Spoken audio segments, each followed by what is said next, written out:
The anime started with Sung Jin-Woo, who is your typical Chad. Joking, he's an ugly loser with nothing on his life. His father went to buy milk and his mother is in a coma. This leaves him a broke, useless guy who must feed his younger sister with his E-rank hunter skills. 10 years ago, huge gates appeared all around the planet, releasing several monsters to destroy the population. Humanity had no chance to fight them as weapons didn't deal any damage. Yet, suddenly some humans awakened some special powers. Those humans are known as hunters. Hunters are classified based on their magical power from E rank to S rank. Humanity managed to survive for the next couple years with these new powers, but they still must clear the dungeons that show up. If they don't, the dungeon will accumulate magic and open up, releasing monsters back into the world. 3 years ago that thing happened in a nearby island. S-rank dungeon wasn't cleared and monsters filled the island. Hunters tried to clear it, but in the end the ant monsters were stronger. Present day, we see several men around a construction site. One of them, named Kim, is getting some coffee as the server wishes him good luck with today's raid.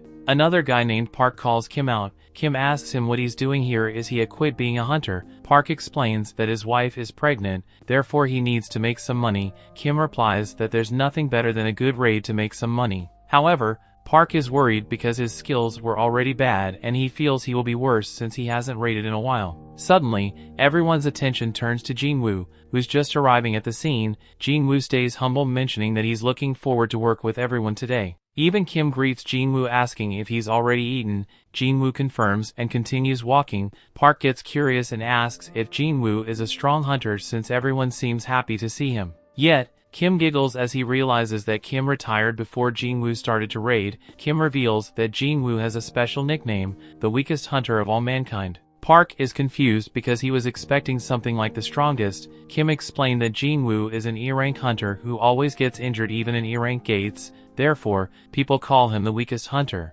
However, Kim thinks that since Jin-Woo is here, this dungeon is going to be easy to complete. Kim tells Park to stop talking about it because Jin-Woo might hear them. However, Jin-Woo sighs as he could hear everything. While walking, Jin-Woo hears a familiar voice mentioning that he's hurt again. He notices Joo-hee and greets her, mentioning it's good to see her again. She asks about what happened to his face, but he replies that some stuff happened. She asks what happened to him and he decides to explain the story. She finds out he ended up hospitalized and he reveals that despite raiding E-rank dungeon, he was the only one who got hurt. She's confused on how, but he explains that everyone else was high ranked so they didn't bring in healer. She complains about it because they think everyone is overconfident they wouldn't get hurt. Yet Jin-Woo admits that it's his fault because he's weak, but still he's already used to getting hurt. Jin-Woo then notices it's about time to start raiding and tells her to get going. They meet Song Chi-yul, an experienced hunter who asks if they're fine with him taking charge and being the party leader. Since he's the highest rank, everyone agrees. With all set, they open the gate and enter the dungeon. As they get in, Kim tells Jin-Woo to stay close to avoid getting hurt. Jin-Woo pulls out his knife, mentioning this is the only piece of equipment he can afford, but still he will give his best today, and enters the dungeon. Meanwhile, Go Gun-hee, the president of the Hunter Association, tells his right hand that he met the government who asked them to avoid dungeon breaks. However, they also demanded them to supply goods that have been acquired inside dungeons. He doesn't feel like those demands are unbearable as they make money from reselling goods obtained from the dungeons. Those goods are crystals that people obtain from slaying monsters. Inside the dungeon, Jin-Woo is seen covered in blood with a crystal in his hand. He's happy that he managed to defeat a weak goblin, but Joo-hee tells him to be careful. Another goblin attacks him, but he manages to block the attack. The goblin continues attacking, but he evades everything. He gets a chance to attack and tries to piece the goblin. Yet, upon contact his blade shatters. The goblin wastes no time to stab him. Joo-hee is worried about him, but Park comes forward and defeats the goblin. Jin-Woo removes the blade from his stomach and lays on the floor as he's losing blood. Park tells Joo-hee to heal Jin-Woo while he defeats the nearby monsters. Joo-hee rushes to Jin-Woo's aid and starts using her healing skills. While being healed, Jin-Woo sees everyone easily defeating the monsters and feels envious. President Go continues to explain that essence stones obtained from high-rank monsters can be used to make stronger weapons, which in return enables hunters to defeat stronger monsters. He also mentions they can obtain mana crystals mined from dungeons and make weapons with it. However, its quality ain't that effective. His right hand doesn't understand why the government wants them, and President Go explains they want to use them to create a new type of energy, safer than nuclear and more efficient than the normal energy sources. That will lead to less pollution, creating a true green energy, but they can only create it if the hunters clear the dungeons. Back in the dungeon, Jin-Woo is healed and the group managed to defeat the boss. Joo-hee is healing him again and asks why does he want to become a hunter so badly. She explains that if he keeps doing the same thing over and over again he will find himself in big trouble. Jin-Woo apologizes, but Joo-hee complains she doesn't want an apology, she's just worried about him. Song talks to everyone, explaining the raid is about done and everyone starts talking about their drops. Jin-Woo then looks at his essence stone and feels pity for himself. He risked his life just a pitiful reward. Suddenly, another guy shouts mentioning there's another entrance nearby. Everyone is confused, but Song reveals that sometimes there is double dungeons. Some see this as something strange, but most of them think this means their rewards will be bigger. Song talks to the group, explaining that the dungeon gate doesn't close unless they also defeat the second dungeon's boss. Usually they should report this situation to the Hunter Association and wait for a decision, but that also means other hunters might come and steal this boss. He decides to make everyone vote if they should go for it or not. There is 13 members in total, half of them vote yes while the rest votes no. Jin-Woo is the one who will decide the fate of the party with his vote. Jin-Woo thinks to himself that this dungeon is too dangerous for him, but he's broke and he must find a way to send his sister through college. He also has to pay the fees for his mother treatment, therefore, to protect his family he decides to say yes. Meanwhile, we see some people perform their Hunter Awakening examination in the Hunter Association. A guy places his hand on a black crystal and they measure his amount of power. We find out that there are several groups called guilds. They recruit hunters with potential and train them in order to complete dungeon raids. However, the strongest hunter in the country is known as Cha Hae-in, a guild vice leader. She's a cutie blondie who's an S rank. Back inside the dungeon, some members think they're venturing too deep. They've been walking for 40 minutes already and mention on they have 1 hour to leave the dungeon after defeating the boss. Therefore, they have about 20 minutes of leeway. Jin-Woo uses this chance to apologize to Joo-hee. She asks why and he explains that he's the reason why she was forced to stay and defeat the second boss. Joo-hee says she's okay and he shouldn't worry about her. He insists asking if she's sure, but Joo-hee reveals that she's mad. She yells at him asking if he's a psycho. She explains that if he was stabbed a little higher he would have a hole in his chest. Not only that, but his arms and legs were almost removed. She also reveals that her B-rank healing barely managed to heal him. She calls him reckless and asks why did he agree to come. She asks if he hurt his head and asks for an answer. Jin-Woo apologizes and thinks to himself that the only reason why he's still alive is because Joo-hee is a B-rank healer. If it wasn't for her, he would be dead. She asks if he's really sorry and he confirms. She suddenly flirts with him, mentioning that he should repay her with a dinner date. Jin-Woo is confused, but she gets mad asking if he doesn't want to spend time with her. Jin-Woo blushes, literally explaining she's out of his league, but he would love to. Suddenly, someone mentions they have arrived to the boss room. Some members are confused because they never found a boss room with a door before. They think this is strange, but Kim asks if they're going to head back empty-handed after coming this way. He claims that they could be the first ones to discover the new dungeon, therefore, if anyone wants to return they can. However, he will be going and even if it's alone. Meanwhile, the guy who performed his hunter examination is watching President go in a video. In short, he explains how careful they should always be and survive despite their rank. Back in the dungeon, they all open the doors and step inside. The torches all around the room start to light up as they step in. Some are impressed as they've never seen anything like this room, but they should hurry up and look around. The group sees several statues standing around the room and Jin-Woo notices another one sitting on what it seems to be a throne. Jin-Woo thinks this one is the bigger one, but the group starts to mention how they feel like they're being watched. They then notice something strange. There are no monsters inside the room. Song then notices the floor and sees what it seems to be a magic circle. Kim calls Song out, mentioning there is a statue with something written. Everyone gets near the angel statue and notice the inscription. Song reads it out loud, mentioning those are the commandments of the garden and temple. First, they must worship God. Second, praise the God. Third, believe in God, and those who don't obey should die. Joo-hee freaks out and calls Jin-Woo, mentioning the eyes of the giant statue moved and looked at them. Jin-Woo was confused and says she must be imagining. Suddenly the door closes. Everyone freaks out, wondering if they're trapped. One of the members starts walking towards the door, complaining they didn't want to come here in the first place. He touches the door and suddenly a statue moves and slices his head off. Everyone is shocked and starts screaming. Jin-Woo falls into despair, thinking about the rank of the guy who just died. He knows the guy was way stronger than himself. The statue returns to the original position, but Jin-Woo still cannot move as the guy was killed in an instant. He doesn't understand who this monster could be in a D-rank dungeon. Jin-Woo then looks at the bigger statue, paying attention to every detail until he sees its eyes moving to look at him.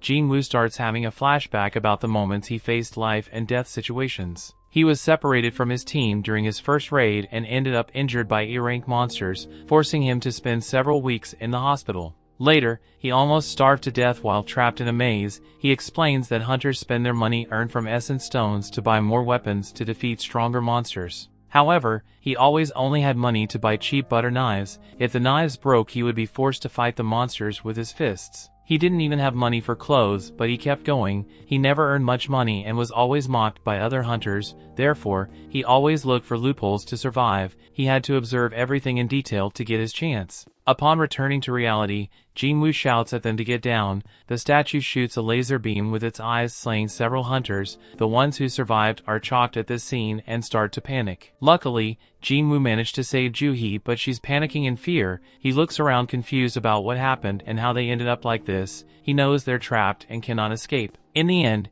he freaks out because he knows they will all die.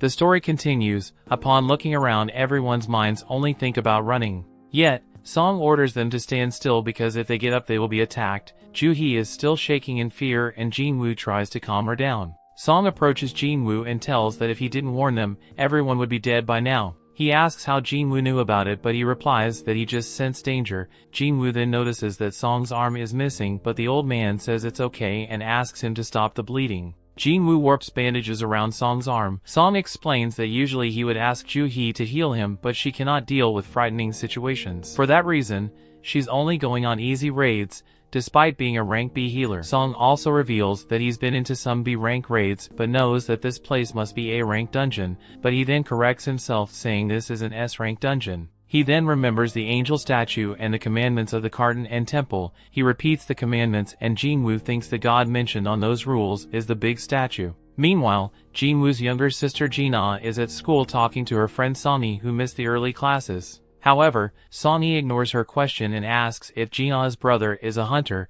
Jin-ah confirms but mentions that despite Jin-Woo's improved body as a hunter, he always suffers injuries. Back in the dungeon, Song tells Jin-Woo it's a bad idea to fight the statue and they should find a way to escape. However, there's a brain-damaged guy who refuses to die like this. He starts powering up his power, mentioning he just signed a contract with a major guild and don't want to die here. Song orders the guy to not move. However, the guy starts running forward, mentioning that he's confident that he's faster against every single opponent. He runs toward the door, but the huge statue looks at him. In the end, his body disappears, only leaving his feet. Everyone starts to panic and Jin-Woo mentions the statues could easily kill everyone inside. Song confirms it, making Jin-Woo wonder why the statue hasn't killed them yet. Usually monsters attack them blindly, but the statue isn't. He then thinks about the commandments and asks Song what was the first one. Song replies it's to worship the god. With those words, Jin-Woo thinks this dungeon has some special rules. He gets up with a plan which initially Song tries to stop him,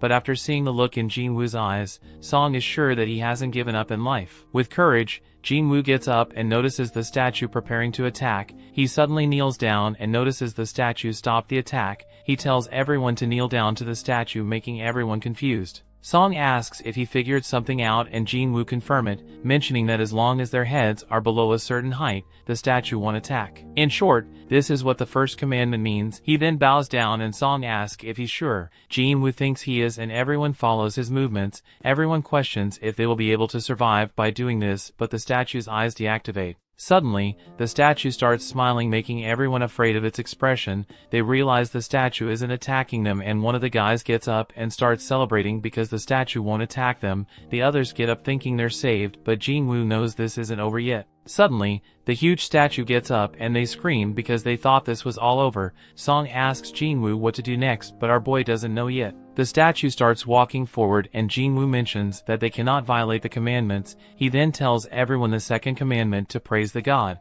Everyone is confused on how they should do it, but another guy steps forward. He claims that he knows how to praise God because of his traditional folklore research. In short, this guy kneels and starts praying. The statue starts to slow down and looks at the guy.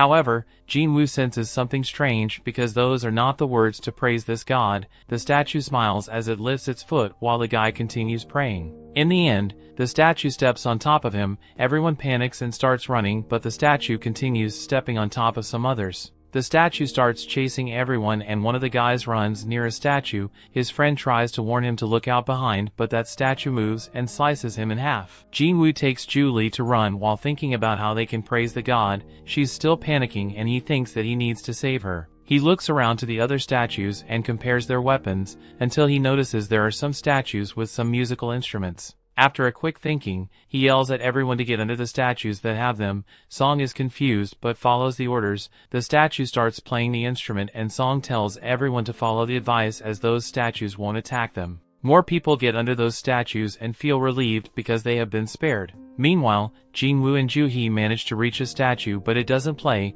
Jin-Woo quickly understands the statue won't play because two persons cannot be under the same statue. He orders Ju-hee to stay under this statue while he goes to the next one. She tries to stop him but he runs as the huge statue chases him. Ju-hee's statue starts playing the instrument and Jin-Woo finds the next one. He's almost stepped by the huge statue, but he manages to avoid rolling towards another one. This statue has a shield who also tries to kill him. Ju-hee starts screaming his name, but Jin-Woo managed to avoid fatal damage. He slowly crawls to the next statue, determined to not give up. The huge statue is still walking behind him and prepares to step on him. Suddenly, the statue generally was crawling to start singing. The huge statue barely missed his body, but Jin-Woo feels relieved as he made it, and he thinks this is the answer to praise God, and the huge statue sits down on its throne. Ju-hee runs towards him and asks if he's fine. Jin-Woo confirms, but upon looking down notices that he lost one leg. She tries to heal him with all her power, but he says that he's okay.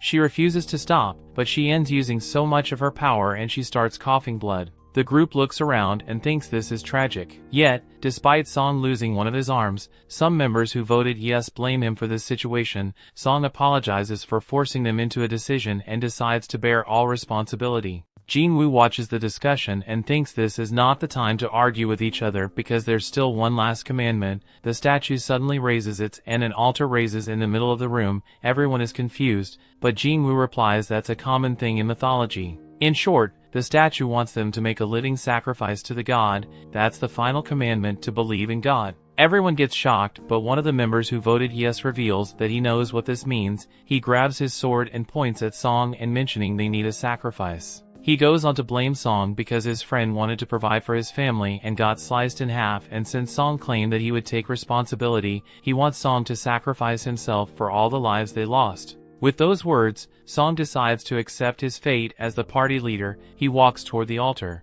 Upon reaching close to the altar, a flame appears. Everyone is confused, but Song asks Jin-Woo what he needs to do. Jin-Woo is still confused about this, thinking they don't need a living sacrifice. He apologizes for the inconvenience and asks if they can take him to the altar so that he can check it. When the three reach near the altar, 3 more flames appear. Song asks if he has figured out something, but Jin-Woo hasn't. He wonders if someone will come to rescue them if they wait there. Song explains that since this dungeon has been around for 7 days, the Hunter Association will probably take some actions before they come to rescue them. Jin-Woo thinks that if they fail here, this huge statue will run wild into their world. Meanwhile, Jin-Ah goes to the hospital to visit her mother like she does every day. She talks about her day and how her friend was late and her future plans. Back inside the dungeon, Jin-Woo tells Ju-hee and the top anime betrays to come to the altar. Despite hesitation, the 2 steps inside, making 2 more flames appear. Suddenly, the altar unleashes some electricity and a new ring of blue flames appear around. The dungeon door suddenly opens up, making everyone worried because this could be a trap. One of the blue flames disappears and the statues start to light up and move forward. They all start to freak out while Jin-Woo looks around and notices a strange mechanic. He tells everyone to not close their eyes and look at the statues because they will stop moving. In short, this is basically a game where they all must keep their eyes on those statues. Everyone follows his instructions and the statues stop moving. However, some members are too anxious and start running away from the circle. One of the normal flames extinguished, but she managed to leave the room. The door, however, is starting to close. Song asks Jin-Woo if he knows what happened, but he's confused. He thinks about the 3 commandments and thinks the door is a trap because the last one is to believe in God. He believes the door is just to give them a false sense of hope because they're afraid. This is a way to test everyone's faith in the statute. However, another guy also gives in to this hope and throws Jin-Woo aside before running toward the door. More people think about leaving, but Jin-Woo explains that if someone else leaves, the statues will able to move because of a blind spot. Song wants a better explanation, to which Jin-Woo replies they cannot move their eyes from the statues. He explains that the blue flames extinguish, everyone will be able to escape. Yet, there are members who think that if the flames go out, they will be locked inside. The guy reveals he didn't expect Jin-Woo, the weakest hunter, to be the most useful one. He thanks him for allowing them to survive, but the guy starts to cry and apologizes before running away. Jin-Woo starts crying, asking why they betrayed him. He refuses to give up and desires to survive by quickly looking at every statue. Yet, Song orders Joo-hee and Jin-Woo to escape while he stays behind. He thinks that as long as one person stays behind, the door won't close. However, Joo-hee's legs give up. Upon hearing those words, Jin-Woo tells Song to take Joo-hee and leave. Joo-hee tries to refuse, but Jin-Woo gets angry and shouts that he has no foot so he cannot help her. She starts complaining, but Song knocks her out because they're running out of time. Song then carries Joo-hee outside the door, making Jin-Woo relieved because he's the only one who will die. He notices a sword on the ground and picks it up while the statues continue walking. He raises it, promising that he will take one of them to be his best buddy in hell. The statues start attacking him, but he manages to dodge. The statues again attack him, making him lose one arm, followed by several other attacks. He shouts in pain, mentioning that he also wanted to become stronger, but he can't. After several attacks, he's barely alive, but refuses to give up. The statues stab his shoulder, and he remembers those who just betrayed him, trying to justify it by mentioning their family. This is all selfishness because he also has a family that he wants to return and take care. In the end, the statue lifts him into the air and throws him into the altar while preparing for the last attack. He cries as he doesn't want to die and wishes one last chance. As the statue is about to slice him, the last blue flame goes out. A system message appears asking if he wants to become a player. He says yes. The story continues. We see Jin-Woo wakes up in the hospital in shock. He notices that he still has his arm and pulls the blanket to check if he has his leg. After confirming, he thinks that he was stabbed through the chest, but there's no mark. He thinks this was all a dream until someone knocks on the door. The guy is impressed that Jin-Woo is awake and introduces himself, Woo Jin-chul, a manager of the Hunters Association surveillance team. Jin-Woo wonders what they want from him, but Jin-chul first asks his partner to get the doctor here. That's when Jin-Woo finds out he was unconscious for the past 3 days. He asks about Joo-hee and Song, but the guy confirms they're fine despite Song losing his arm. As a result, he will be forced to retire as a hunter. Joo-hee, on the other hand, is still traumatized and getting psychiatric care. In her case, she won't probably continue working as a hunter. Jin-Woo thinks about everything that happened, and Jin-chul mentions that only 6 people survived that dungeon. He says that working as a hunter is dangerous, but it's still rare to see this type of outcome. However, he mentions that something was strange.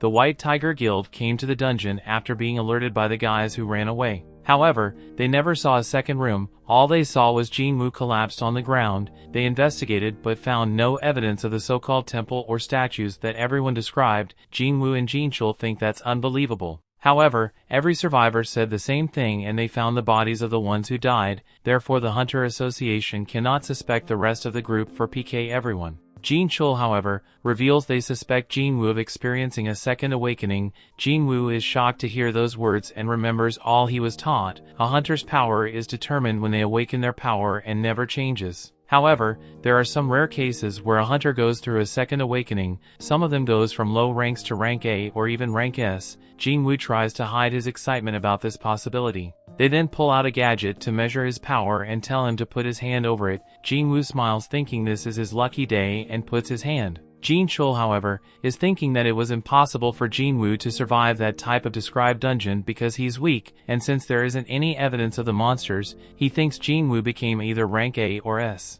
However, his score is a big fat 10. Jin-Woo is excited to hear the result and what rank he will get now. Jin-chul, however, apologizes for the mistake because Jin-Woo are still worse than trash. They leave, and Jin-chul's assistant mentions that every other E-rank hunter managed to get 70 or higher. While walking, Jin-chul thinks they cannot explore that dungeon because it disappeared, but he still doesn't understand how Jin-Woo survived. Meanwhile, Jin-Woo are in his room thinking sorry for himself, yet he's confused because they never asked him about the screen in front of him. The screen shows that he has unread messages, and he thinks that he's the only one who can see it. He clicks on the screen, but it doesn't react. He suddenly remembers that when he was about to die, the screen showed that he completed the secret quest Courage of the Week. Suddenly, Gina enters into the room and starts berating him. She tells him to take care of himself because that makes her worried. He apologizes and she complains, mentioning that he always ends up in the hospital while the others are fine. He looks at her and cannot believe he was prepared to leave her behind. He smiles at her, but she complains again.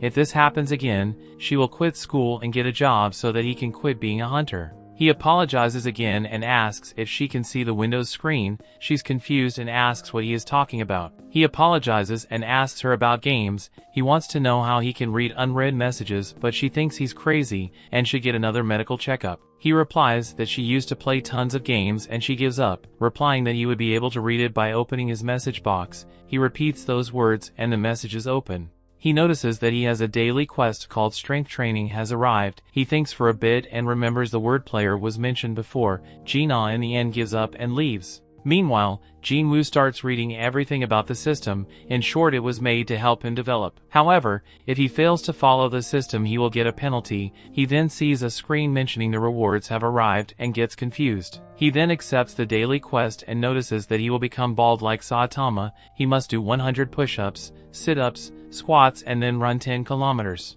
If he doesn't complete them, he will be punished. Jin-Woo laughs, mentioning he's in the hospital, therefore that's impossible to do, and takes a nap. Meanwhile, Jin-Chul is in the car telling his boss on a call that Jin-Woo is still trash. The boss is at least happy the monsters didn't leave the dungeon and started to roam on the streets. However, this is still pretty much confusing. Jin-Chul confirms this is weird and they decide to mark this case as something special that will be revised on the future. Meanwhile, in another guild building, the guild leader tells his strongest member Cha to participate in a B-rank dungeon as instructor. She is confused because she's an S rank, but he explains that raid will be a test and practical training for their new recruits. Yet, she still doubts her ability as a mentor. The leader replies she just needs to beat the monsters as usual and everyone will learn from watching. She hesitates, but the guy mentions their guild is on the top 5 of the country, but they're unseen in the international level. He knows their ranks cannot improve, but their teamwork can. Hours later, a gate suddenly appears in the middle of the road. The military takes care of the whole situation while everyone wonders when the hunters are going to show up. Back in the hospital, Jin-Woo is still sleeping. The daily quest timer runs down and warns that he failed. Suddenly, the ground starts shaking and Jin-Woo wakes up. He ends up falling from his bed, but when he opens his eyes, he sees himself in the middle of the desert. He's confused about what's happening and thinks this is just a dream. However, there is a giant desert centipede looking at him. The system window then shows up and tells him to survive for the next 4 hours. Jin-Woo is shocked and starts running. Meanwhile, the nurses check his room and notice that it's empty. Jin-Woo is doing his best to run and scream from this huge centipede, but more appear. He's been running for 2 hours already. The nurses are looking for him, but they never find him. Luckily, Jin-Woo manages to run for the whole 4 hours and returns to his room. The system alerts that he completed his penalty quest, but he collapses before checking the rewards. The nurses then enter his room again and get shocked to see him. The next day, Jin-Woo finally gives up being a lazy loser and gets up from bed.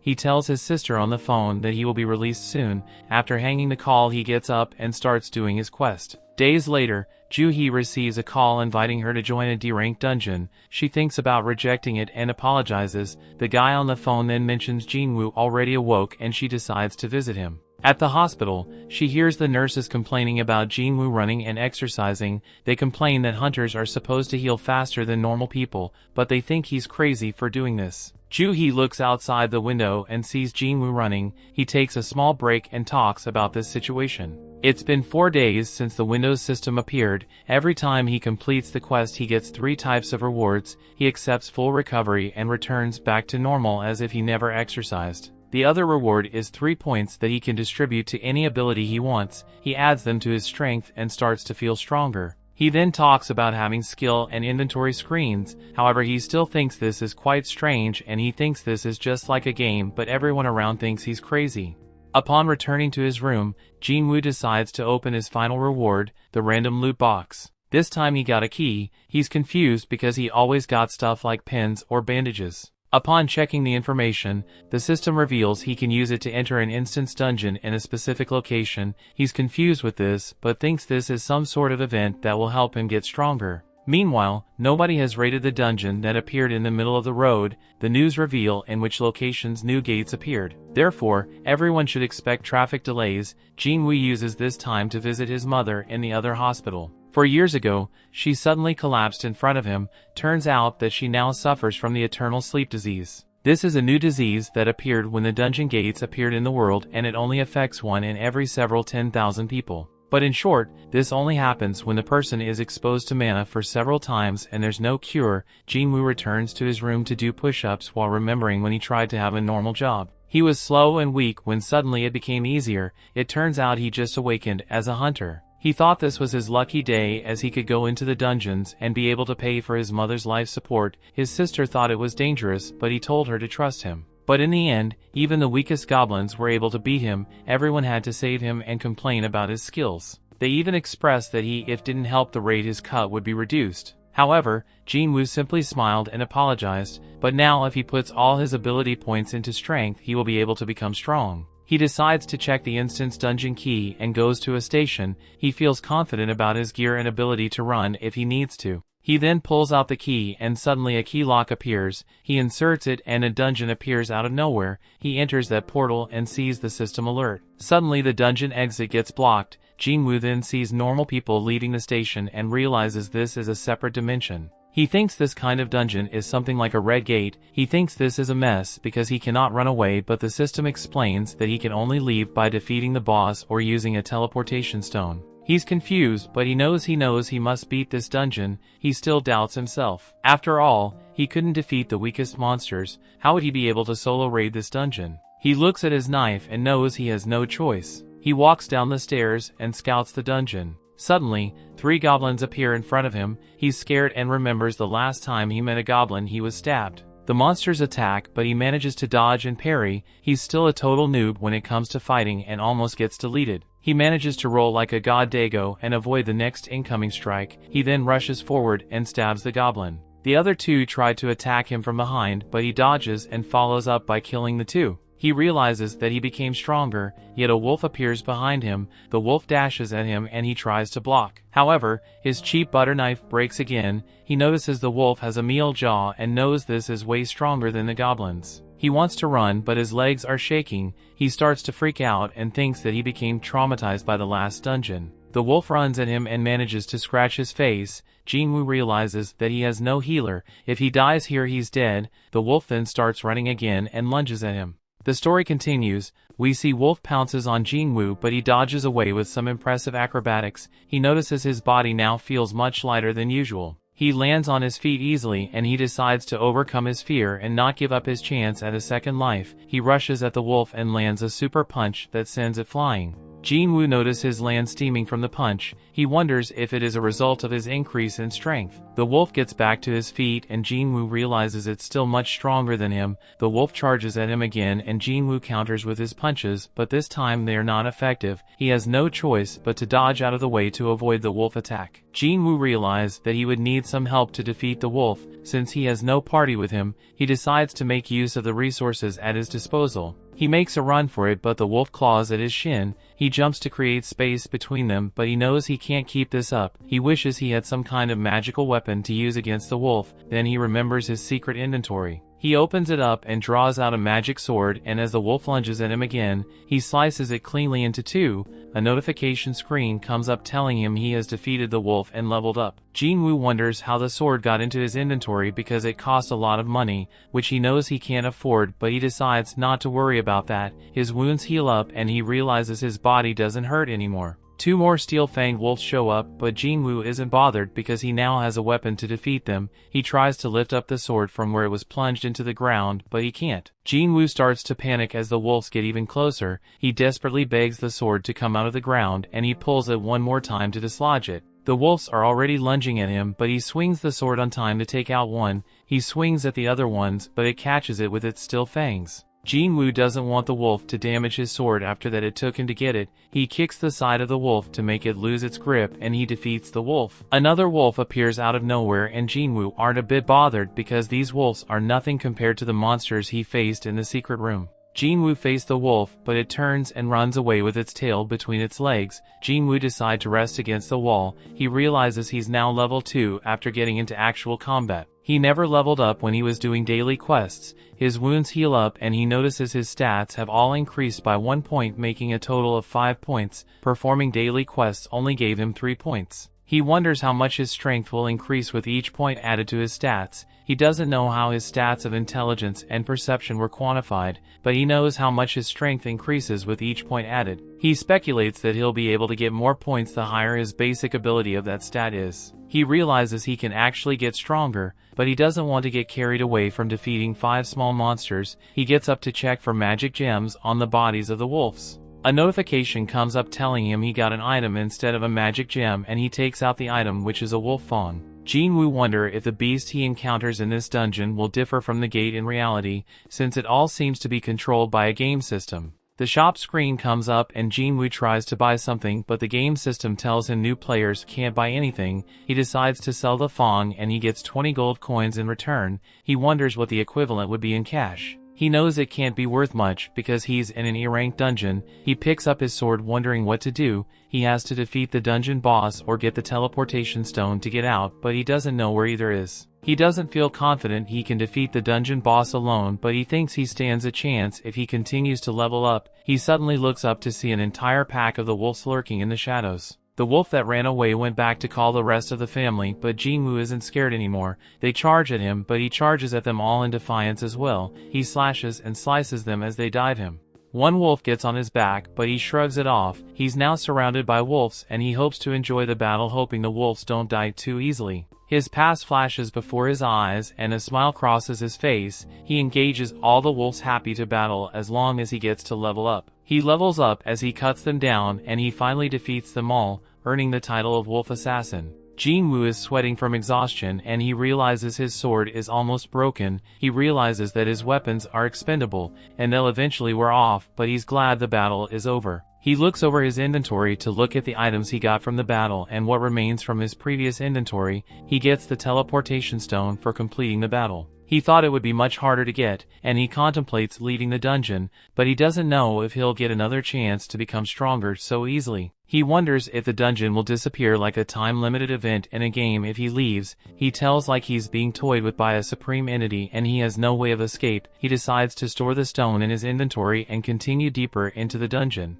Joo-hee gets a call from the Hunter Association and she apologizes for her earlier actions. They tell her a dungeon close by had a break and they need her help because they are short of healers. As Jin-Woo goes deeper into the dungeon, he defeats several new beasts and he levels up as he does so, making it easier to defeat each new beast. He takes a while to catch his breath. Through his battles, he noticed that the color of the names of the creatures shows that he's weaker on the same level or stronger than them. When he faced the first wolf, its name was red, but the names of wolf appearing are now colored white. Jin-Woo arrives at a flight of stairs and he perceives that he can't defeat the monster waiting at the end of it. He looks at his stats and he notices his level hasn't increased for a while now. His sword is also on the verge of breaking into bits, but he decides to go down the stairs. He gets to the end of it and he realizes the place doesn't look like a train station anymore. He hears a rushing sound and he turns to face it. He sees the monster coming to him at full speed, but he can't react fast enough. The monster knocks him back into the wall and his sword breaks. The area boss, which is a water snake, reveals itself and Jin-Woo looks at the color of its names and realizes they are the same level. He looks at the scales of the snake and he realizes his sword would be useless against it, but going barehanded would be even worse. The snake strikes at him, but he uses his sword to deflect the snake's attack. Since the snake attacks so fast and fiercely, he decides to weaken it first, but his sword can barely do anything against the snake scales. The snake returns for another attack, but Jin-Woo dodges out of the way, but he enters the range of the snake's tail. The snake smacks him with its tail and it sends him flying into the water. The snake goes for him underwater, but he quickly swims out to safety. The snake doesn't give him time to breathe as it attacks him once he's out of the water, sending him flying a great distance. As he gets back on his feet, he sees a train flying towards him and he has to run out of the way. He thought he was much stronger, but now that he's against the snake he feels so powerless. He grabs hold of his broken sword and wondering how much stronger he must become to stop being ridiculed constantly. He recalls when Song told him everyone was calling him the weakest hunter ever known mankind. Song told him to work hard and make them change their mind. The snake attacks Jin-Woo, sending him flying. Jin-Woo tries to regain his balance, but the snake doesn't give him a chance to look cool. It pins him against the wall with its body and crushes him till the wall breaks. Jin-Woo knows he was called that nickname because he was weak and helpless. He also knows that someone with overwhelming power will remain defeated, and the weak can do nothing but stand still when faced with the strong. People are looked down on if they are weak, even if they are considerably smart. Jin-Woo doesn't want to be gentle anymore. He wants to become strong, and that's why he went into the dungeon. He jumps up like a possessed maniac and grabs the snake. He tries to crawl up its body, but the snake knocks him off. Jin-Woo gets back on his feet. He vows not to give up till he gets stronger, and a blue aura engulfs him. His hair begins to stand on end, and the snake attacks, but he blocks it again, wearing out the snake scale. He feels like he's not giving enough, and he tries to put in more effort. Compared to when he was face to face against God, the snake was nothing. The snake attacks again, and Jin-Woo jumps into the air and he plunges his sword into a chunk on the snake scale. The snake tries to attack him again, but he blocks it and slices the snake's side to wear out the scales more. He jumps into the air, and the snake uses that opportunity to open up its mouth and swallow Jin-Woo. Jin-Woo's sword flies into the air, but the snake looks down to see him holding onto it. Jin-Woo uses his strength to crush the snake scale, and the snake is hurt. It bobs and weaves, trying to knock Jin-Woo off, but Jin-Woo holds on tight. He continues pressing down on the snake's neck with all his power, and he eventually defeats it. He levels up after the battle, and a smile crosses his face. He realizes he did get stronger after all, and he picks up the item he got as a reward for winning. It was a dagger which is twice as strong as his previous sword, and it comes with paralysis and bleeding effects. He also gets a vial of the snake's venom, and he thinks its effects are overpowered. He gets a notification that the dungeon will be reset since he has defeated the boss, and the station returns to its normal state. Jin-Woo walks out, but he can't see a person inside. He wonders what the time is. A soldier approaches him asking why he's around the station, and if he didn't hear the announcement. He sees Jin-Woo's sword and realizes he's a hunter. He apologizes to him and tells him he'll take him to the site. Jin-Woo follows the man, wondering what happened. The soldier briefed him about the dungeon break, and he asks if monsters came out. The soldier tells him most of the monsters have been defeated save for a giant magic beast. Jin-Woo would feel the monster from that distance, and he knew that was the boss of the dungeon. The huge magic golem engages the hunters as the police tried to keep citizens behind the barricade. The hunters are giving their all to bring down the golem, but their attacks aren't strong enough to weaken it because it has a high defense. Jin-Woo arrives at the site, and he realizes the hunters present don't have a great deal of teamwork. He can also see that most of the hunters are low ranks, and the battle was only prolonged because they had a tank whose rank was a bit high. He looks at the healers and notices there are 2 in D rank and 1 in B rank. The B rank healer is Joo-hee, but she isn't helping because she's dazed. A fellow healer riles her up to get her to help, but she still hasn't gotten over her encounter with God. She tries to make a healing circle, but she loses concentration and it breaks. Jin-Woo notices this, and he sympathizes with her, but he isn't scared anymore. They were facing a D-rank monster which is lower than the one he just faced. He pulls up his sleeves, getting ready to jump into action. The hunters can hardly hold on for much longer, and they pray for a higher rank hunter to arrive. Jin-Woo knows he can defeat the monster as long as he can break its defense. He decides to get it with his most powerful hit. He throws his sword with insane force to break the golem's defense. The hunters use that opportunity to defeat the golem. The tank wonders how they were suddenly able to defeat the golem when their attacks weren't effective a second ago. He looks at Jin-Woo's sword, wondering how the golem was defeated by it when the combination of their attacks did nothing. He asks the soldier who brought Jin-Woo to the site who threw the sword, and he tries to show the tank, but Jin-Woo is gone. The tank is terrified of Jin-Woo's power, and he wonders if Jin-Woo is a high-rank hunter. Jin-Woo looks much stronger now, but he didn't think he would break the monster defense with just one hit. He thinks its vitality was already low before he hit it. As he walks away, Joo-hee notices him. The story continues. We see the nurses in Jin-Woo's hospital gossip about how good his body now looks and how cute he is. Jin-Woo is doing his morning workout routine in his hospital room. The nurses wonder when he became so buff that they're always surprised when he takes his clothes off. When he first came to the hospital, he wasn't this buff, but they noticed his shape has improved considerably since he started working out. They wonder if it's humanly possible to gain muscles as fast as Jin-Woo did. One of the nurses knocks and enters Jin-Woo's room, but she's surprised to see him with his shirt off. He apologizes for having his shirt off, and she apologizes for walking in on him. He goes to put on his shirt, but the nurse can't help but admire the firmness of his muscles. She wonders if he always had such a good physique, but Jin-Woo asks her what she wanted to say to him. She snaps back into reality and she tells him it's his day of discharge. She asks him if he still has any discomfort, and he tells her he's fully recovered. She tells him to complete his discharge procedures at the counter when he's ready, and Jin-Woo thanks her for taking care of him.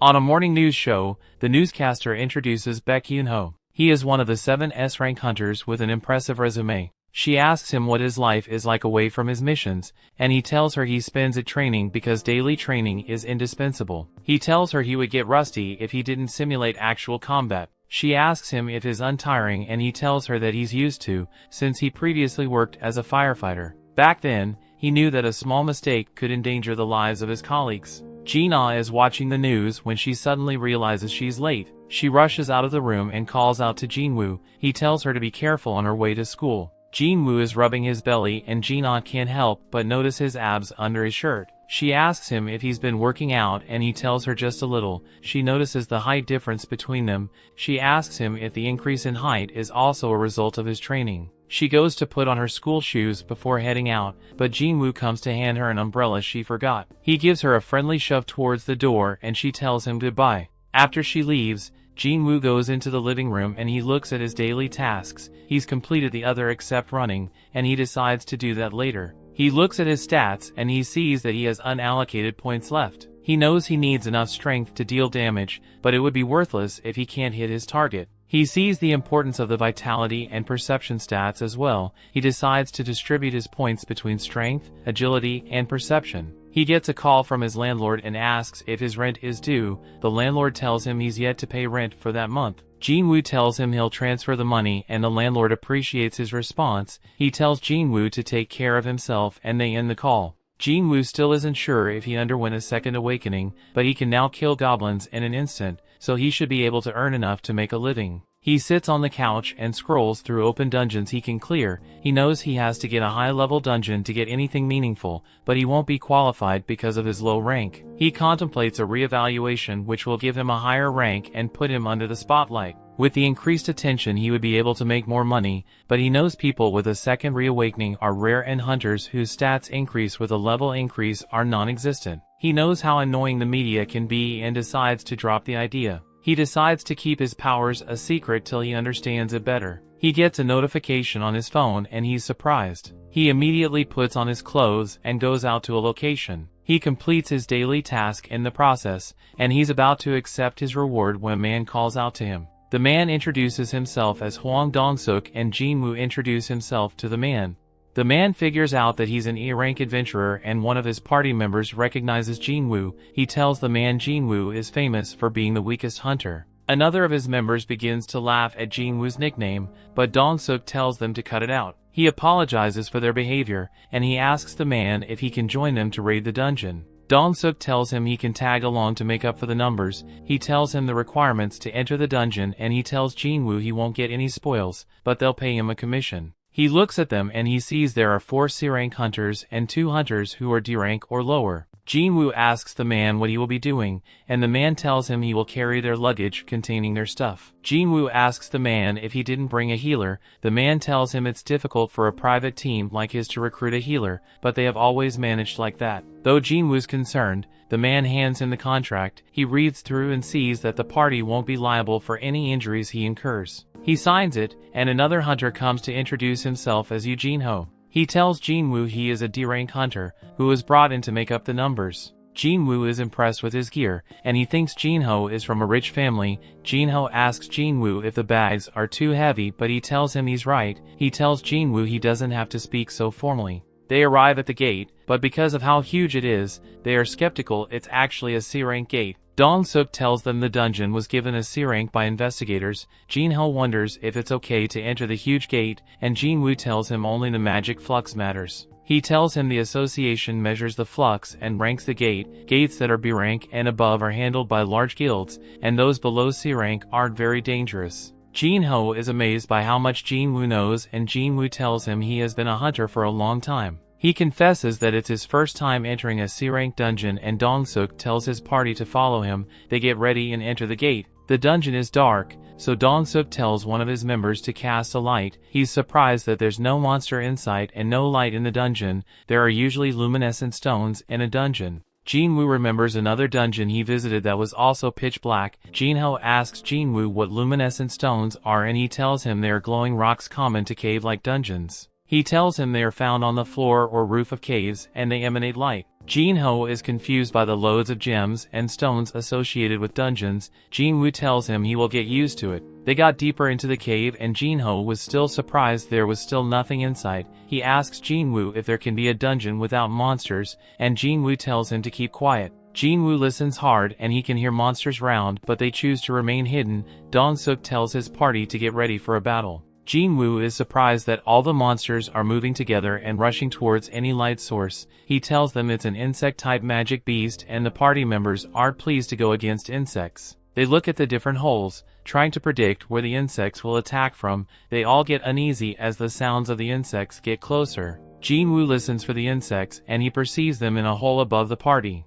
One of them opens up the hole and Dong-suk tells them he'll attract the insects while the others attack them from behind. Jin-Ho tells Jin-Woo to stay by his side so he's protected. Dong-suk uses his taunt skill to attract all the insects to himself and the other members attack the insects. Jin-Ho wants to get into the action but they tell him to stay back. One of the members uses his strongest attack to take down a lot of the insects and the party pushes forward. Jin-Woo is impressed with their teamwork but he feels frustrated. They defeat all the insects and Dong-suk asks Jin-Woo how he predicted where the insects would come from. Jin-Woo tells him it was his intuition. One of the party members calls out to Dong-suk and they notice the insects were killed by something that bit them and not their swords or magic. They figure out that there could be a monster who preys on the insects. Jin-Woo tells Jin-Ho to be cautious because his gear is so expensive. Elsewhere at the association gym, some hunters are working out when they hear a huge explosion. Some are surprised, but one hunter tells them it happens when their guild master is working out. They are impressed with his skills, but Yunho doesn't feel like it's enough for a warm-up. Back in dungeon,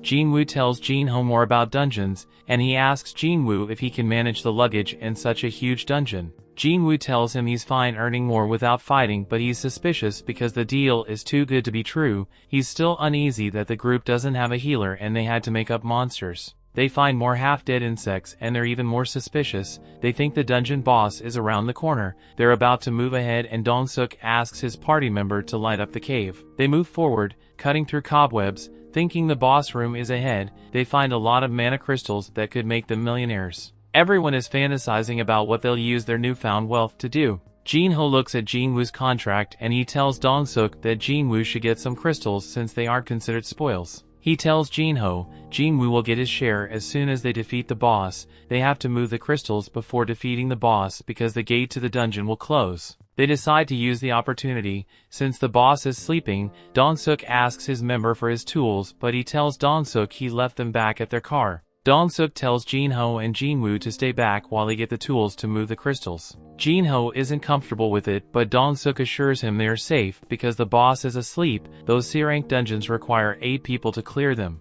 Jin-Woo then remembers Dong-suk said they've always cleared dungeons with 6 members. He wonders why there aren't regulars to fill up the number deficit. As they walk out of the room, Dong-suk tells one of his members to seal off the room. They seal off the room and Jin-Ho realizes they've been betrayed. Jin-Woo remembers when Song-yi told him about people who do such things and get away with it easily because there is no surveillance in the dungeons. Jin-Ho tried to break through the wall but it was too strong. The dungeon boss awakens and approaches them. Jin-Woo almost feels powerless, then he remembers his encounter with God and he gains confidence. He tells Jin-Ho to step back because he will defeat the monster. He brings out his sword from his inventory and walks forward to face the boss.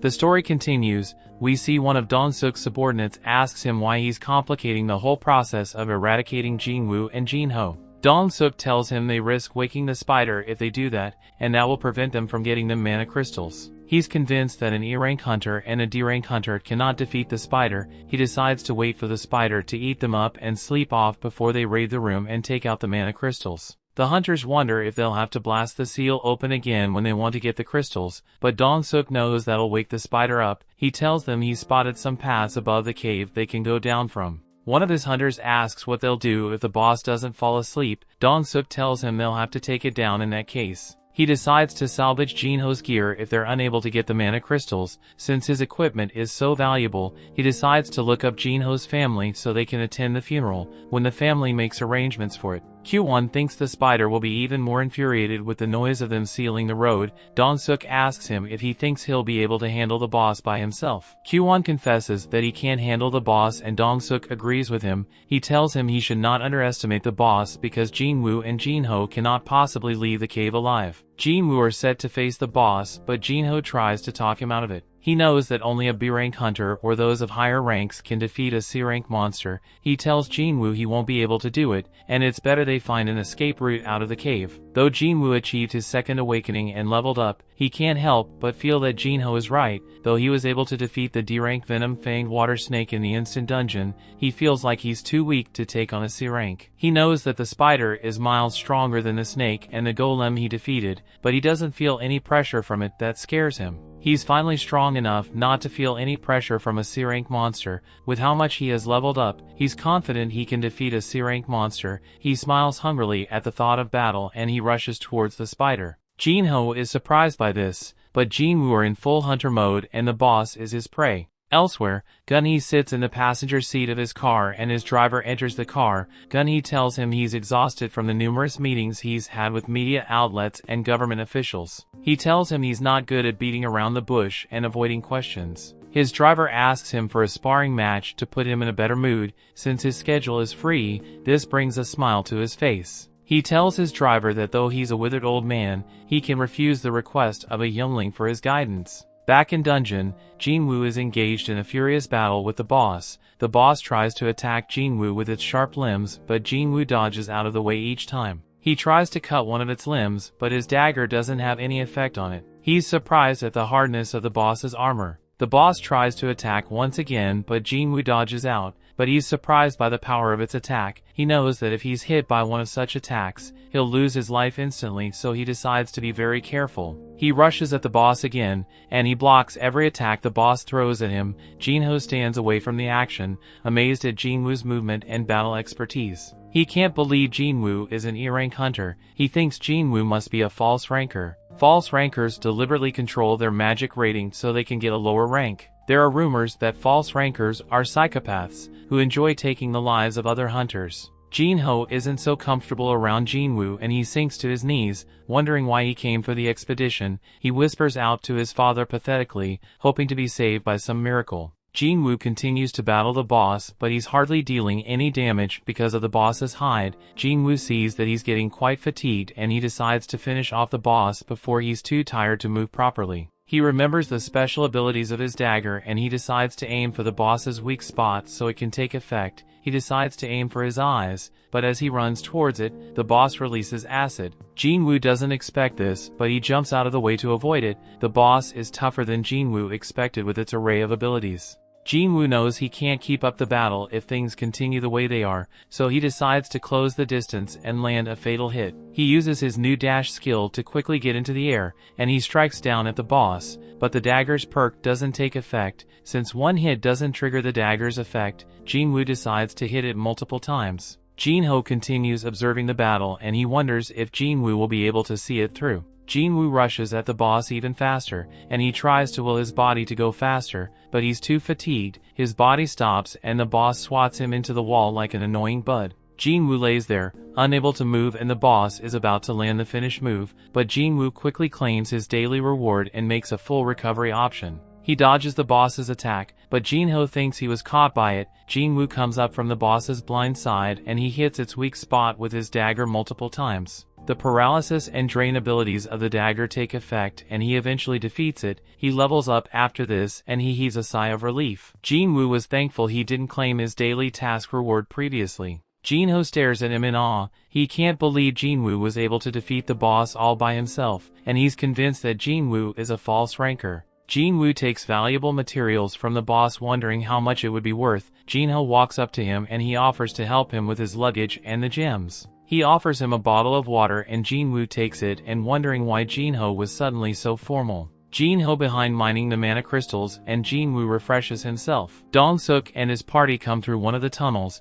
and they're surprised to find Jin-ho and Jin-Woo alive. Meanwhile, Gun-hee is sparring happily with his driver in the teaming room. He parries his driver's attacks and he lands a devastating blow, but the driver blocks it. The force of the blow sends him flying, but he manages to land on his feet. He's bruised from training with Gun-hee, and Gun-hee asks him if he's alright. He tells Gun-hee he's fine and he thanks him for his guidance. Gun-hee thanks him for helping him relax. The training room is in bad shape from their session, and the driver commends Gun-hee for being very powerful. Gun-hee tells him his training will pay off when he finds himself in dire situations in a dungeon and he can't rely on his hunter skills. In the dungeon, Dong-suk's party can't believe the boss was defeated. They think it must have been an overgrown spider to be defeated so easily. They know that they shouldn't be able to defeat the boss even with Jin-ho's gear, so they conclude it was a weak boss. Dong-suk's subordinates ask him for orders, and the man tells Jin-ho that he's impressed with his gear. He found out that Jin-ho's father was a wealthy man, so he tells him to lay waste to Jin-woo if he wants to go free. Dong-suk is sure that they had figured out that his party recruits hunters to make up numbers,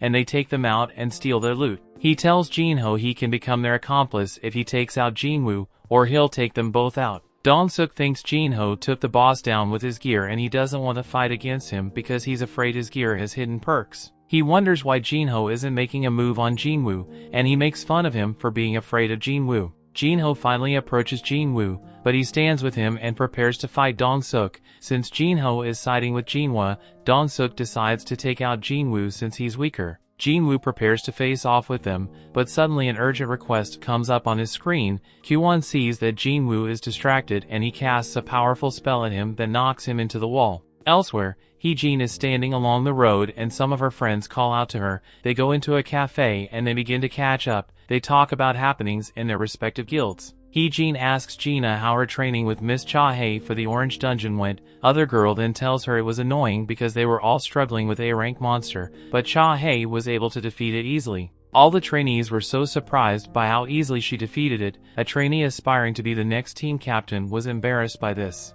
Gina asks Hee-jin about the hunter aspiring to be the captain in her guild, and she tells her she doesn't like him much. Gina tells them they are all lucky to be in big-time guilds. Gina tells them she's had the opportunity to hear different rumors arriving from different sources. Hee-jin asks her what the rumors were about, and she tells her she heard there are strike teams with suspiciously high fatalities. Back in dungeon, Jin-ho looks back at Jin-woo who's knocked out. Dong-suk tells him Jin-woo has passed away and Jin-ho isn't happy to hear this. Jin-woo wonders how he forgot about the kind of world he lives in. He's about to lose his consciousness, but he notices the system telling him to take out the people who are trying to take him out. He realizes that the system wants him alive and strong, so he gets back on his feet. Dong-suk is surprised to see him stand up, but Jin-ho is relieved. Jin-woo brushes himself up and he decides to use the system to his advantage. Dong-suk teases Q1 for holding back on his attack. Jin-woo remembers that the strong always prey on the weak. They tease him for being the weakest hunter in the history of humanity,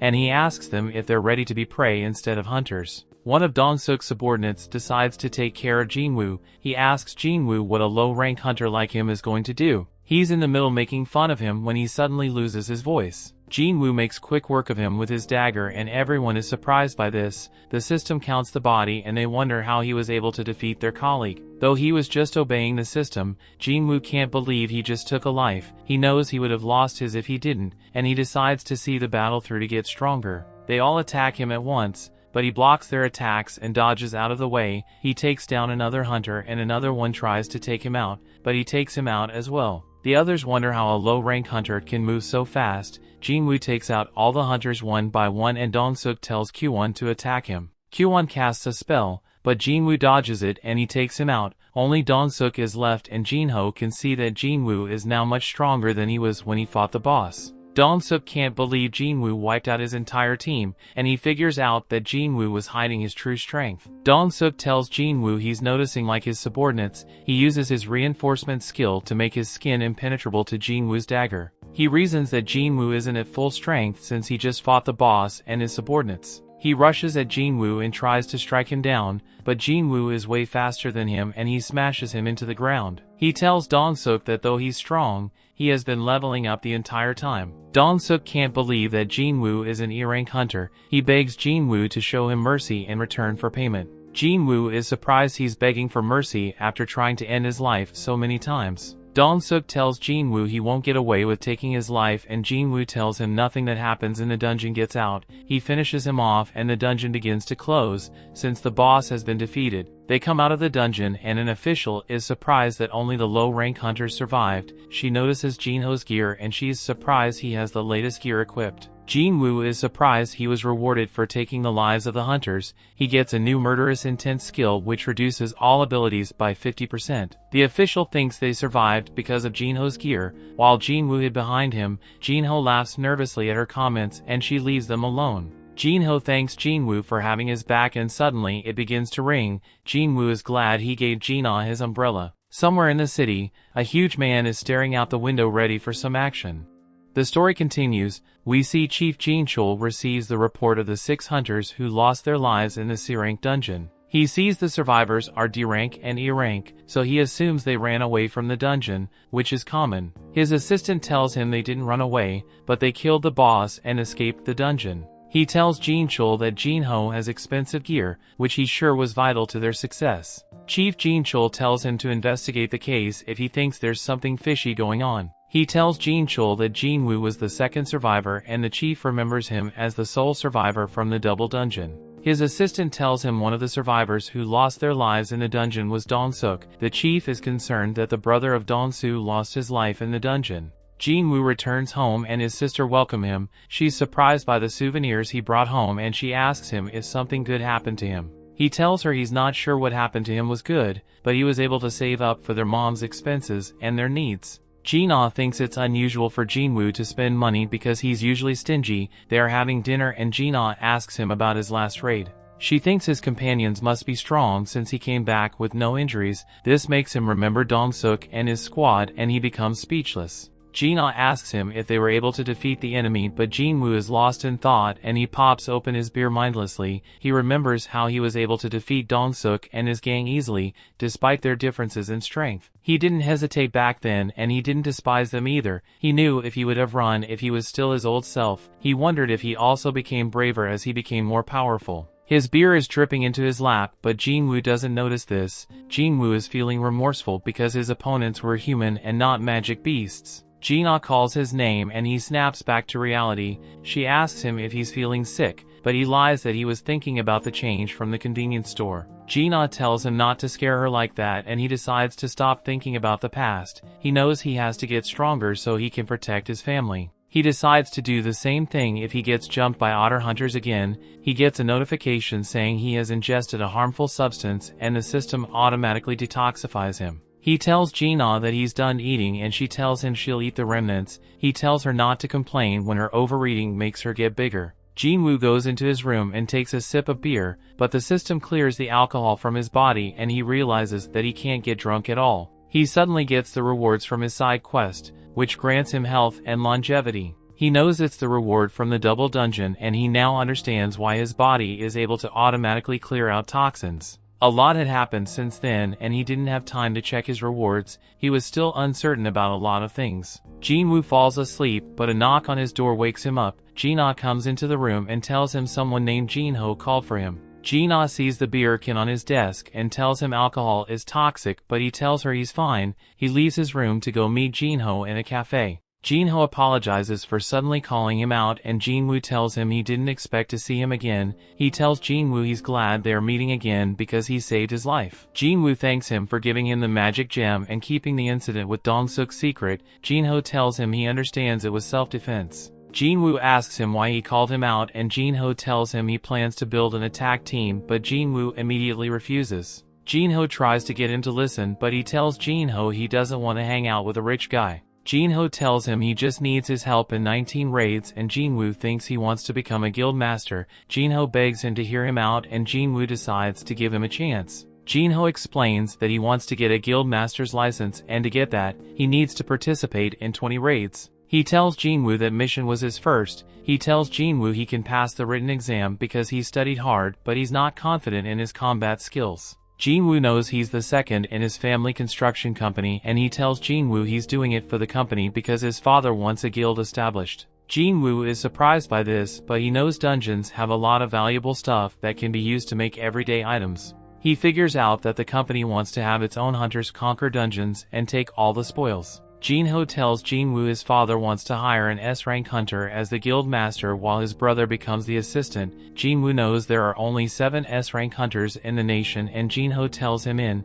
the S-rank hunter who hasn't joined the guild has retired. Jin-Woo figures out that Jin-Ho is going to poach the S-rank hunters from other guilds, and he advises him against it because the guild will become his enemy. He tells Jin-Woo his brother isn't powerful enough, and Jin-Woo figures out that Jin-Ho wants to get stronger so he can become the guild master. Jin-Ho tells him his father will believe he has gotten stronger if he completes his raid with a low-level hunter instead of a high-level. Jin-Ho knows Jin-Woo should be a B-ranked hunter at best, and he's sure teaming up with him would be productive. He slides him some building plans that he wants to give him as a reward for the raid. Jin-Woo looked through it and he thinks the amount is too trivial because he could someday become higher than an S-rank hunter. Jin-Woo knows teaming up with people who don't understand the concept of leveling up would be dangerous. He rejects Jin-Ho's offer, and Jin-Ho begs him that he would keep his secret for a lifetime. If he offers to help him, Jin-Woo gives him a deadly glare and Jin-Ho almost jumps out of his skin. Elsewhere, we see Dong-Soo tells his assistant to bring him the documents containing the details about Jin-Woo and Jin-Ho.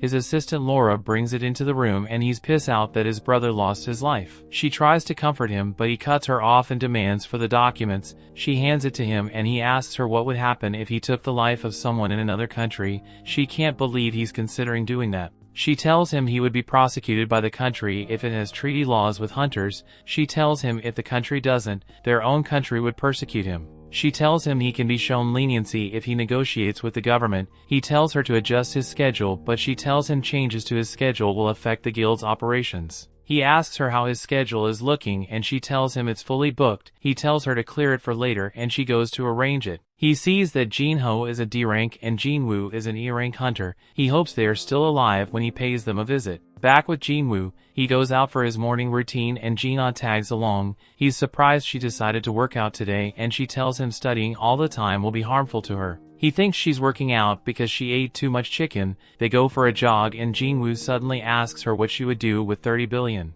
She wonders why he's asking and he tells her it's just a random question. She tells him she would take care of their mom's medical bills and pay off her college tuition fees. He asks her what she would do with the rest and she tells him she would save it up because it was a lot of money. Jin-Woo gets his answer and he tells her to keep up at her own pace. He leaves her in his dust and she can't believe how much stronger a hunter is compared to a human, even though he's at a low rank. Jin-Woo looks through his daily quests and he sees that it keeps counting. When he exceeds the gold, he does more push-ups to confirm and he decides to see how far he can run. Jin-Ah finally catches up to him, but he tells her he's going for another lap and she's dumbfounded. He decides to perform double of his daily quests and the daily quest becomes a secret quest. He accepts his reward for the secret quest and the system gives him a number of boxes to choose from as his reward. He goes for a blessed random loot box and it appears on his hand. It opens up and a miniature sun comes out which turns into a key. The system tells him the location of the dungeon.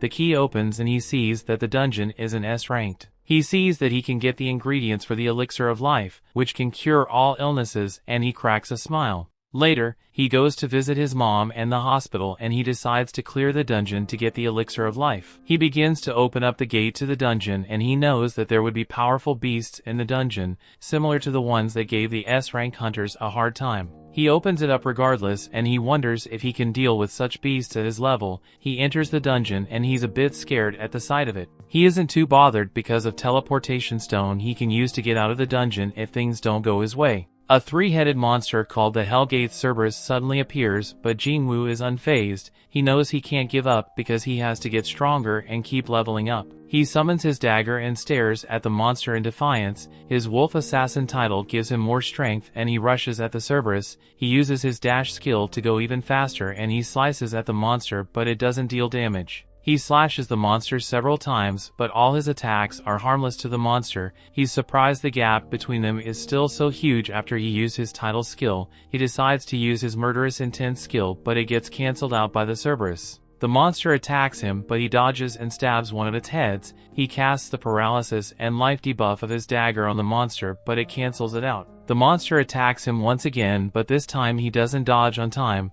The monster sinks its teeth into his arms and Jin-Woo screams out in pain as he loses some of his HP. The monster throws him down and Jin-Woo is shocked to see he lost a third of his HP just from one of the monster's attacks. The monster is about to squash him, but Jin-Woo dodges and gets back on his feet. The Cerberus uses its rage skill to double all its abilities for 3 minutes and it slashes at Jin-Woo with its paw. Jin-Woo can barely react to the attack before he's hit with so much force and he loses more of his HP. He uses his full recovery skill since he has no choice and attacks the monster. He stabs the monster eye, but the system tells him the monster no longer feels pain. The monster throws him off its head, but as soon as Jin-Woo regains his balance, the monster lands a series of attacks that halves Jin-Woo's HP. The monster keeps attacking and Jin-Woo's HP drops to 30%, his passive skill of willpower kicks in and he gets a 50% damage reduction buff. The monster runs at him and he kicks up some dust to distract it. Jin-Woo hides behind a rock and he's glad the system issues him warning at critical times to prevent his death. He decides to hold out for 3 minutes to let the monster's skill end before he thinks it's too dangerous. He's about to use the teleportation stone, but the monster suddenly attacks him and he loses it. He quickly jumps to safety and the system shows him his HP is quite low. He wonders how he'll survive and he decides to go shopping while the monster looks around for him.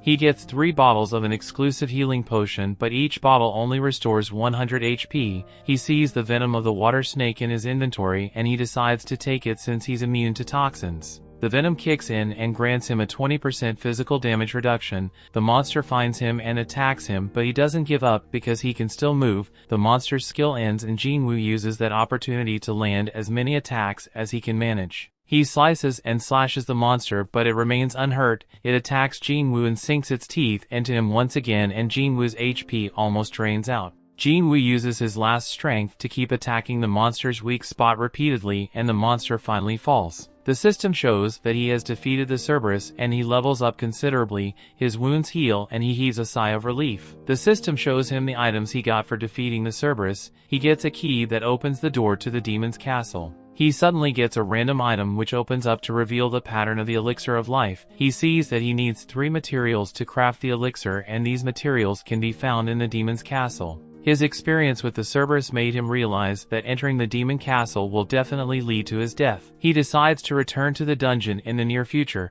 when he's strong enough to clear it. The story continues. We see Jin-Woo pays a visit to his mom in the hospital. He looks at the requirements to craft the elixir of life, which can cure all diseases. He wonders if the elixir would be able to wake his mom from her eternal slumber. Though he doesn't have the 3 items needed to craft the elixir, he knows where to find them, but he knows he's not strong enough to enter the place holding the item. He decides to level up even more and get much stronger. Jin-Woo sets up a meeting with Jin-Ho in a cafe, and he accepts his proposal to join him in 19 C-rank raid missions. Jin-Ho is surprised Jin-Woo agreed, but Jin-Woo tells him he only agreed because of certain circumstances. He gives Jin-Ho a condition before he accepts the proposal. He tells Jin-Ho only 2 of them would go on the raid missions. Jin-Ho wonders how only both of them would conquer the C-rank dungeons. Jin-Ho reminds him that they need at least 8 people to enter a C-rank dungeon, and Jin-Woo tells him to find people to make the numbers up, just like Dong-Suk did. Jin-Ho wonders if the missions won't be too dangerous, but Jin-Woo tells him they can complete the 19 raid missions as long as they both remain safe. He tells Jin-Ho his father is sure to acknowledge him if they go through the raid missions unscathed. Jin-Ho considers this and decides to accept Jin-Woo's condition. He tells Jin-Woo that he'll take care of the extra members and the dungeon gates. Elsewhere, Cha-Hae is jogging around a racetrack. She decides to take a break and she dehydrates herself. She stretches her muscles and she realizes someone is hiding behind her. She tells him to come out and she asks him why he's stalking her. He's not surprised that she was able to detect him since she's an S-rank hunter. He tells her he couldn't find a good time to talk to her and he apologizes for interrupting her training. He offers her his business card and we can see his name as Masakazu Tamanaga. Jin-Ho is in a car with his dad, and his dad recalls when the dungeon gates first appeared. Since then, politics, news and social events have been linked to the dungeon. The dungeon houses several infrastructures which are important to the common folk and he knows without it they won't be able to survive. He knows only hunters can bring such valuable resources from the dungeons. The hunters are managed by a government agency known as the Hunter Association. The Hunter Association classifies hunters' registers and manages them. The association is also responsible for assigning and power to dungeons and bearing the responsibilities of dungeon breaks. He knows the government agency can only maintain operations while the guild controls the major resources centered around hunters. The guilds obtain profit acquired from the dungeon. The 5 major guilds in the country comprising those are the Hunters Guild, the White Tiger Guild, the Felm Guild, the Fame Guild and the Knights Guild have monopolized all the resources. He tells Jin-Ho he can't just sit back and watch them do that, because the resources vital to common people will fall into the wrong hands. He thinks it should be people who have supported the nation's development that should be responsible for managing the resources. He tells Jin-Ho that is the reason they must establish a guild. Jin-Ho agrees with his father. He and his brother jointly run a guild that headhunts S-rank hunters, which is quite risky. He's not sure his current self can handle a guild alone. Jin-Woo goes out for a jog to complete his daily task. He sits on the park bench and he opens up the game system. He notices the system doesn't count the extra tasks anymore, and he wonders if he can still get a reward like the previous secret quest. He was hoping to get another item from the cursed random loot box, just like the Demon Castle's key. He realizes he may get the key to an instant dungeon. He opens the random loot box, but he gets a bingo card that has already been partly played. He's disappointed by the reward, but he understands that it's a random loot box, so he doesn't worry about it. Jin-Woo leaves the park and he walks along the city streets. He looks at his status on the game system and he realizes just 3 ability points are not enough to make him strong. He decides to level up quickly, but he can't do anything but wait for Jin-Ho's C-rank mission raids. He remembers a centipede in a dungeon, and he decides to go back to slay them to get more points, but he realizes he would be able to escape more easily, and he may not get points from defeating the centipede. His game system closes as he gets a message from the Hunter Association inviting him to participate in a D-rank gate mission. He sees that he'll not be able to fight alone since the Hunter Association wants to make a team and he wonders if he should decline. He decides to take the mission because it's better than doing nothing and he can't waste any time. Elsewhere, Song's apprentices are training in a dojo. One of the apprentices confesses to his master that he's still not strong enough to defeat him. The master tells him it's understandable that he can't win, but the apprentice still feels ashamed. He wants to spar with the master while he's in an optimal state, but the master is surprised he's not giving up. He gets an urgent call-up message and he said that low-rank hunters are nothing but errand boys for the association. His apprentice asks him if he's ever considered retirement, and he's surprised. He remembers terrible scenes from his previous raid, and he realizes he may be a hindrance since he lost one arm. His apprentice tries to explain that he didn't mean it like that, but the master tells him he wants to do as much as he can for the world before he loses his life. A hunter tells his wife he got called to a raid mission and she tells him to consider giving up his hunter profession. She tells him the profession is too dangerous because a lot of people lost their lives in his previous mission. She reminds him that he almost didn't make it out, but he tells her they need money to get their daughters through school. She agrees with him and he reassures her that the association won't send them to a dungeon that's too dangerous for them. He tells her the last time was just an exception, and she apologizes to him for worrying unnecessarily. She tells him to be careful, and his daughter wonders if he's strong. He assures her that he's very strong and he can defeat powerful monsters. Yunho goes to see Jongin in his office and he's pissed Jongin deceived him. Jongin feigns ignorance and Yunho tells him he pushed the media interview on him. Jongin tells him he saw the interview on TV and he thinks he did very well because his speech was heartfelt. Yunho is pissed Jongin is pushing his responsibilities on him. Jongin tells him his attitude and honest character will represent the hunters and that's what their chairman wanted. He tells Yunho he isn't suited for that. Yunho decides to drop the accusations and he wonders what Jongin summoned him. Jongin tells him he wants to inform him that Eugene Construction, which is the business name of Jinho's dad, wants to establish a guild. Yunho tells him he already knew about it, and he heard they were looking for people to fill up the guild. He knew they were poaching some of his squad members and Jongin realizes he's meddling unnecessarily since he already knows. Yunho is sure Jongin and knew he was aware of all this and he decides to find out what Jongin really wanted to tell him. Juhee gets a call from her mom who wonders if she's alright, since she doesn't call her often. Her mom wonders how her work is going and she tells her it's going fine. Her mother wonders if working as a hunter makes her uncomfortable, since she's so timid. Her mom heard she was a B-rank hunter, but she's not convinced she's strong enough for that rank. She thinks she's a burden to other hunters, so she tells her to come back home and help with the house chores. Juhee gets angry and she tells her mom to stop making decisions for her. She tells her she'll make her own decisions, and she ends the call. She's so pissed her mother thinks she's a burden to other hunters. She remembers how useless she was in previous raids, but she decides to give it another go. She leaves her room, but she gets a message from the Hunter Association asking her to participate in a D-rank gate raid. Cha-hae walks through the Hunter Association building and she stumbles upon Yoonho, but he doesn't pay her any attention. She goes into Jong-in's office and he wonders what he can do for her. She tells him she was approached by a scout from Eugene Construction and she wanted him to know about it. She hands him the business card and she tells him they are launching a new guild and they want her to join them as the guild master. Jong-in figures out that she turned them down and he's relieved. She tells him she saw Yoonho on her way in and she wonders what they were talking about. Yoonho sits in a room alone with a glass of scotch. He remembers his conversation with Jong-in, who asked him about Jeju Island. Yoonho wondered why he asked him about the island. Jong-in reminded him that the island was sealed off since the failed raid, and they gave the public updates about the island annually. He knew people were trying to forget about the island and what it represented. Yoonho could understand why people would want to forget about the island. Jong-in told him he could never forget about that island, no matter how much people praised him for being the strongest hunter. He told him he intended to clear that island in the near future and he needed him to be on the same page. He wanted them all to gain strength and gather allies, so they could sway the public's opinion about the island. Yoonho now understood why he arranged the interview with the media and why he began training new hunters.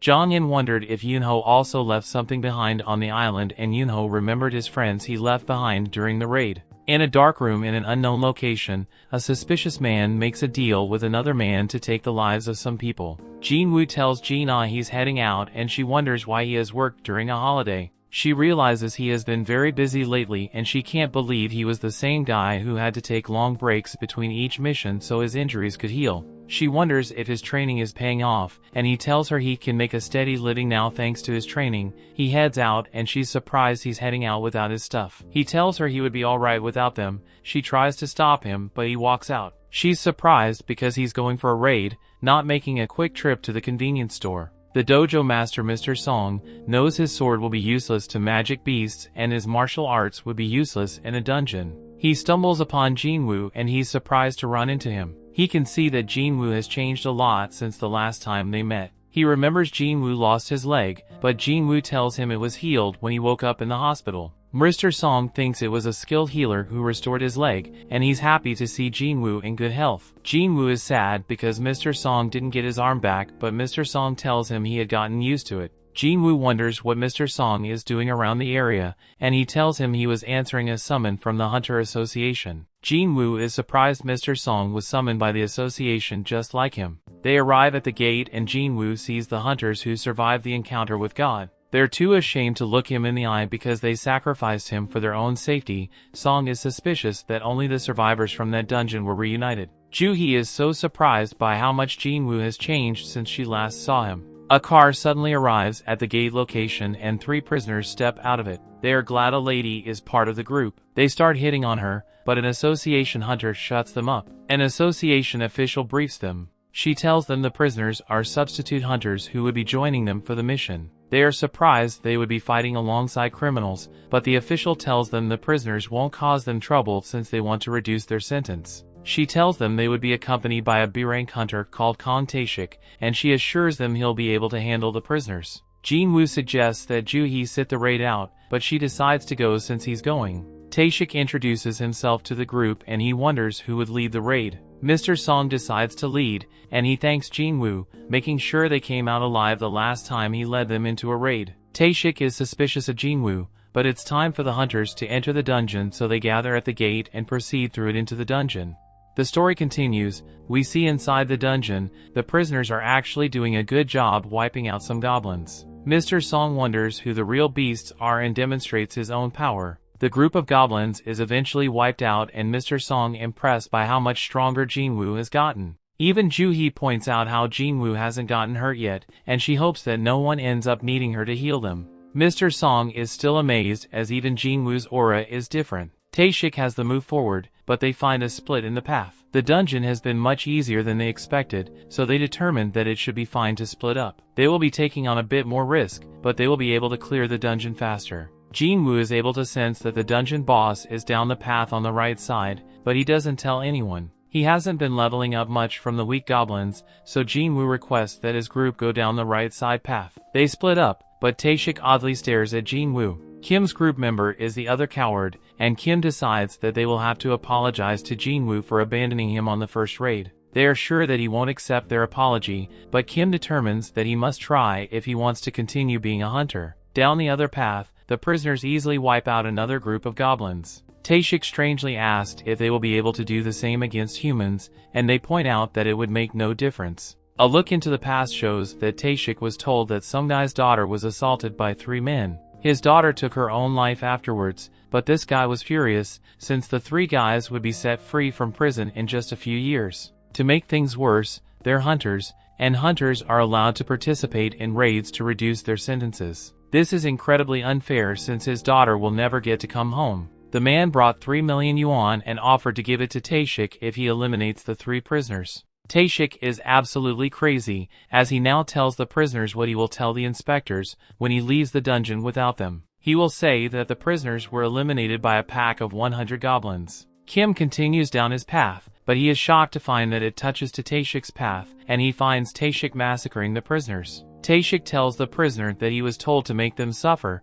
but he is interrupted by Kim. The cold-blooded Taeshik eliminates the last prisoner and decides that he will have to change his plans as he makes his way towards Kim. Jin-Woo thinks about how Taeshik saw him at the hospital and he just hopes that he doesn't remember him.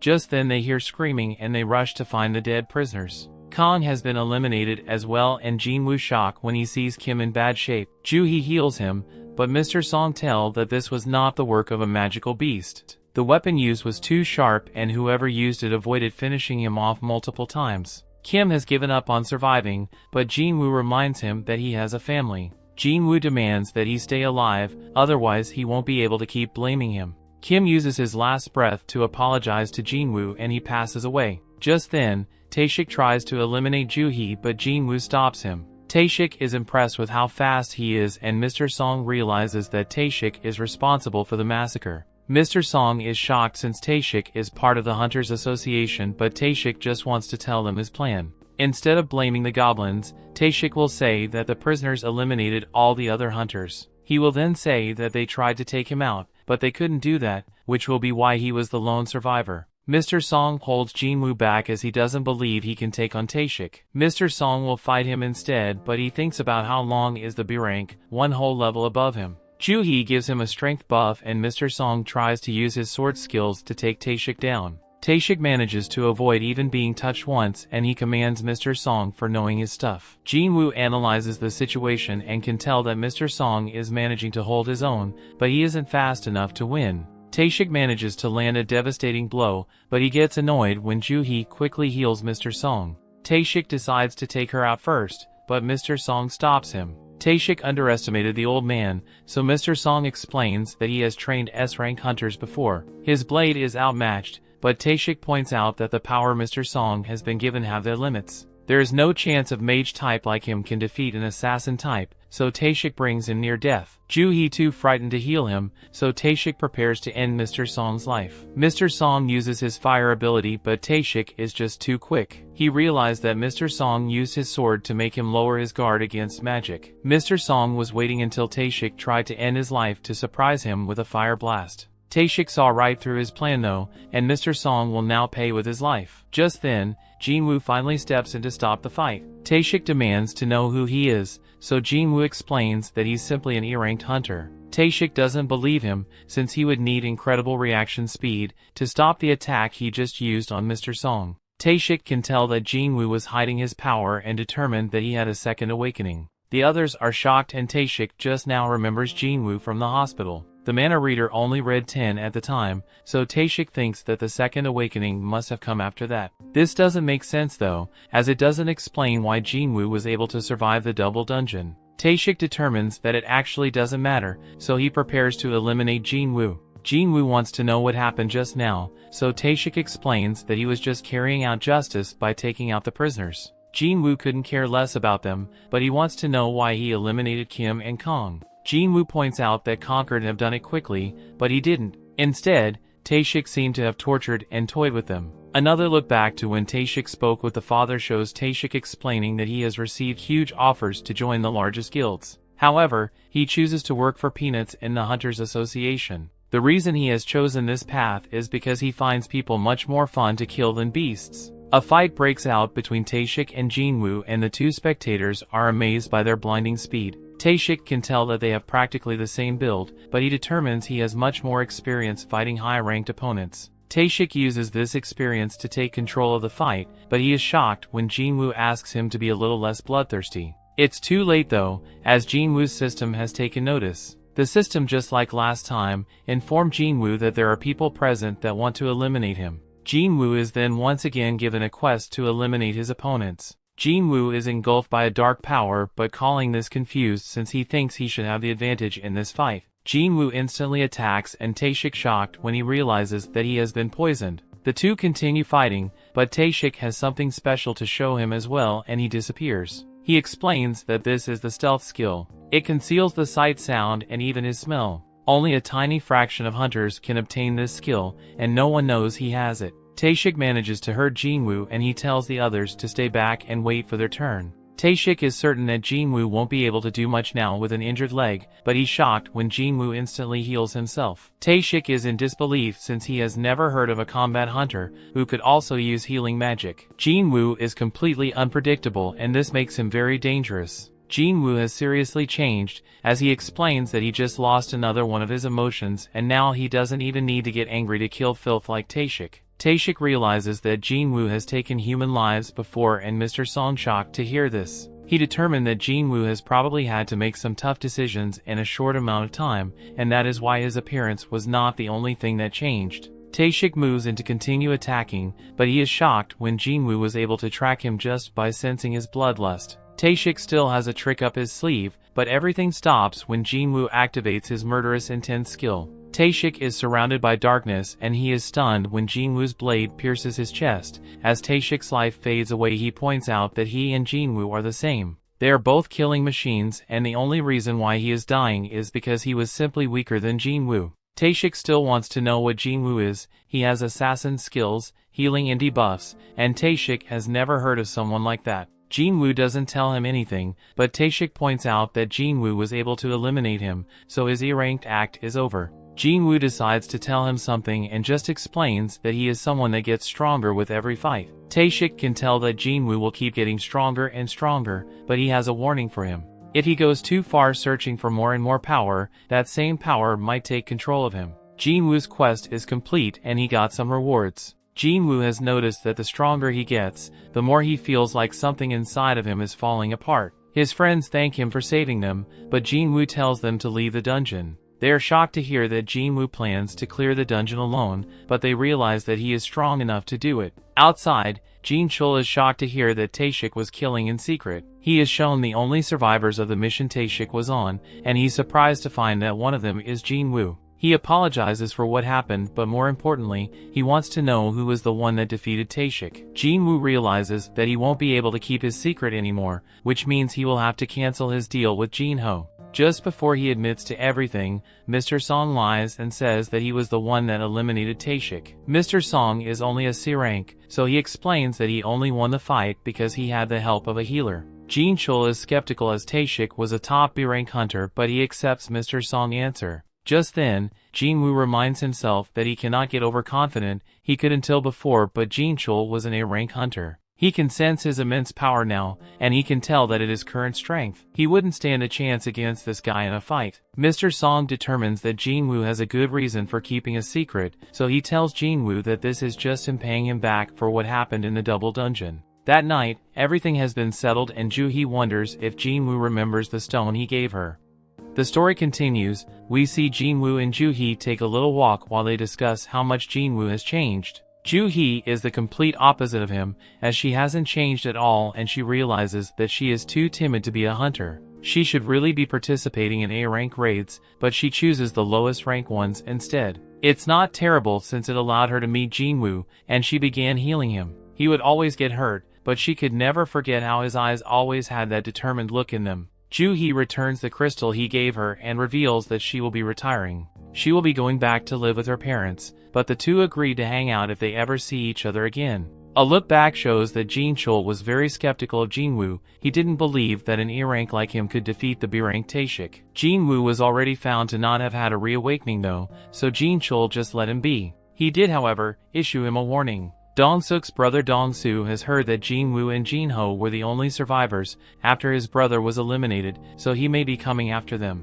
This is extremely shocking since Dong-soo is an S-rank hunter. Dong-soo likely doesn't care about all the facts, and he is the type to be upset just because Jin-woo survived and his brother didn't. Unfortunately for Jin-woo, the law is powerless against S-rank hunters, and they have the potential to bring forth either a miracle or a calamity. One of these monsters is after Jin-woo, so Jin-chul recommends that he get his family and leave the country. Jin-woo just determines that this is another reason to have to become stronger, since if he doesn't then he won't survive. Jin-woo arrives to meet with Jin-ho, but he's very confused by what he sees. Jin-ho explains that this is their strike team. He prioritized finding people who are qualified hunters but have reasons why they can't work and are struggling to make a living. Jin-woo points out that he hired a high schooler, but she points out that she is a qualified hunter, just like them. She gets discouraged though when Jin-woo figures out that she's an E rank with no raiding experience. It doesn't actually matter though, as Jin-woo informs them all that they will be waiting outside while he and Jin-ho take care of everything. They will all be getting paid 3 million yuan each,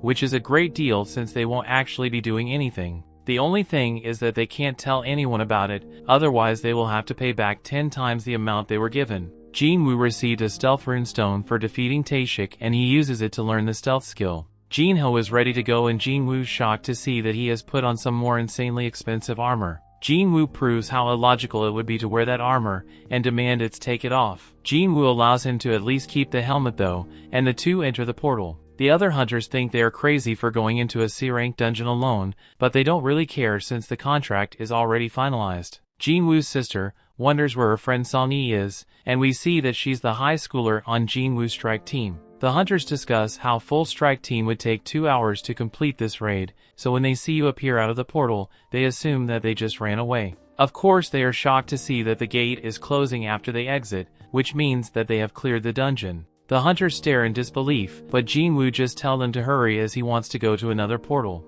Their goal is to hit 3 raids in one day, but the hunters are all still shocked that they even completed one. During another raid Jin-woo destroyed a bunch of goblins, while Jin-ho finishes up mining, Jin-woo finishes up the goblins and levels up. The next raid is a success as well and general levels up even more. Days passed and the two just keep clearing dungeons by themselves. They begin to face stronger and stronger monsters, but Jin-ho can tell that Jin-woo is getting much stronger as well. Jin-woo's stealth skill is really useful and his dash skill levels up. He earns a couple more skills and finds that they're really powerful when he uses them on a wolf. Jin-woo has a bunch of new skills now, but not enough mana to use them for very long. He takes a potion for this and decides that he will focus on increasing his intellect ability going forward. He also decides against returning to the Demon Castle right now, since he would consider himself to only be somewhere between a B rank and an A rank hunter. Just then, the system reveals that he has reached the required level for a job change quest. Elsewhere, the manager of another guild named Sang-min is told that there's a strike team spending double the market rate for the rights to buy some C-rank gates. Their leader is the rich kid Jin-ho, but their team seems to have just been thrown together. On recognizes the name Jin-woo from the double dungeon incident, and he gets a feeling that there's something interesting going on. Elsewhere, Jin-woo and Jin-ho emerge from another portal victorious. Jin-woo wonders if Sung-yi has some kind of eye problem, but she says it's nothing. Back with Sang-min, his assistant is shocked to hear that he thinks that Jin-woo has reawakened. Jin-woo managed to survive 3 major disasters. There was a large body count every time, but he was always among the survivors. Reawakening is the only way this could be possible, so Sang-min heads off to scout the promising rookie. Sang-min arrives at the portal Jin-woo's in, but he is shocked to see that it looks like some kind of picnic. Sung-yi explains that the area is off limits, and must point out to them that she is a hunter. She admits to being part of the strike team, and Sang-min is shocked to realize that Jin-woo left the entire group behind to enter the dungeon himself. Sang-min thinks Jin-woo might be his biggest find yet, but he surprisingly just leaves. The guys emerge from the gate and Jin-woo reveals to Jin-ho that he's busy tomorrow. He won't be able to go on any raids, so they hold off on a few of them. We then get a glimpse of a very strange scene, and Jong-in wakes up from the nightmare. He takes a look at some paperwork and determines that it's almost time for the reconnaissance mission on Jeju Island. Jin-woo finishes up his day of raiding and Sang-min introduces himself as the manager of the White Tigers Guild. The White Tigers Guild is one of the country's best, and they're always on the lookout for promising new talent. Sang-min thankfully gets right to the point and offers to pay Jin-Woo double what Eugene Construction is paying him if he joins his guild. Sang-min is confident that an E-ranked could never reject this offer, but he is surprised when Jin-Woo wants to know how much the White Tiger Guild headquarters is worth. It's worth 50 billion, so the guy is shocked when Jin-Woo reveals that the construction company is giving him a building worth 30 billion. Jin-Woo shows him proof, but Sang-min reveals that he isn't qualified to offer them their 50 billion building.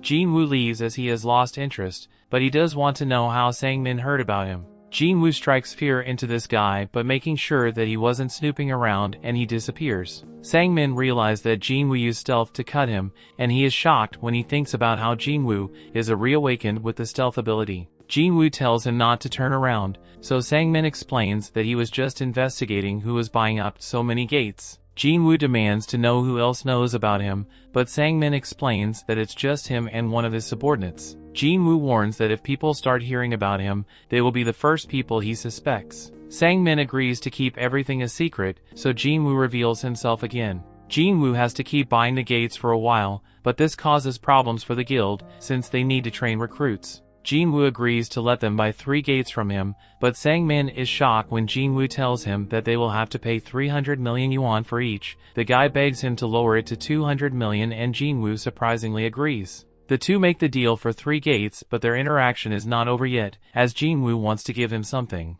He tells Sang-min to close his eyes and open his mouth, so Jin-Woo gives him a potion to heal the cut on his face. Jin-Woo reveals that he trusts Sang-min, but he reminds him to keep his mouth shut. Sang-min's assistant wonders how things went, and Sang-min tells them that he thinks that Jin-Woo might be an even bigger deal than he thought. The next day Jin-Ho confirmed that they have received the 600 million yuan. Jin-Ho point out that they were going to cancel those gates anyway, so he can't believe that Jin-Woo managed to get so much for them. Jin-Ho wants to know more, but Jin-Woo explains that it's a trade secret. Back with the White Tiger Guild, Sang-min realizes that Jin-Woo scammed him, as several C-rank gates appeared and they are all selling for less than 70 million yuan. Jin-Woo sends him a message stating that they're even now for Sang-min spying on him. Sang-min realizes that Jin-Woo is not someone to be messed with, but he's glad to have gotten his contact information. Elsewhere, we see that Jin-Woo moves on a road trip as he goes to find out what his job change quest is all about.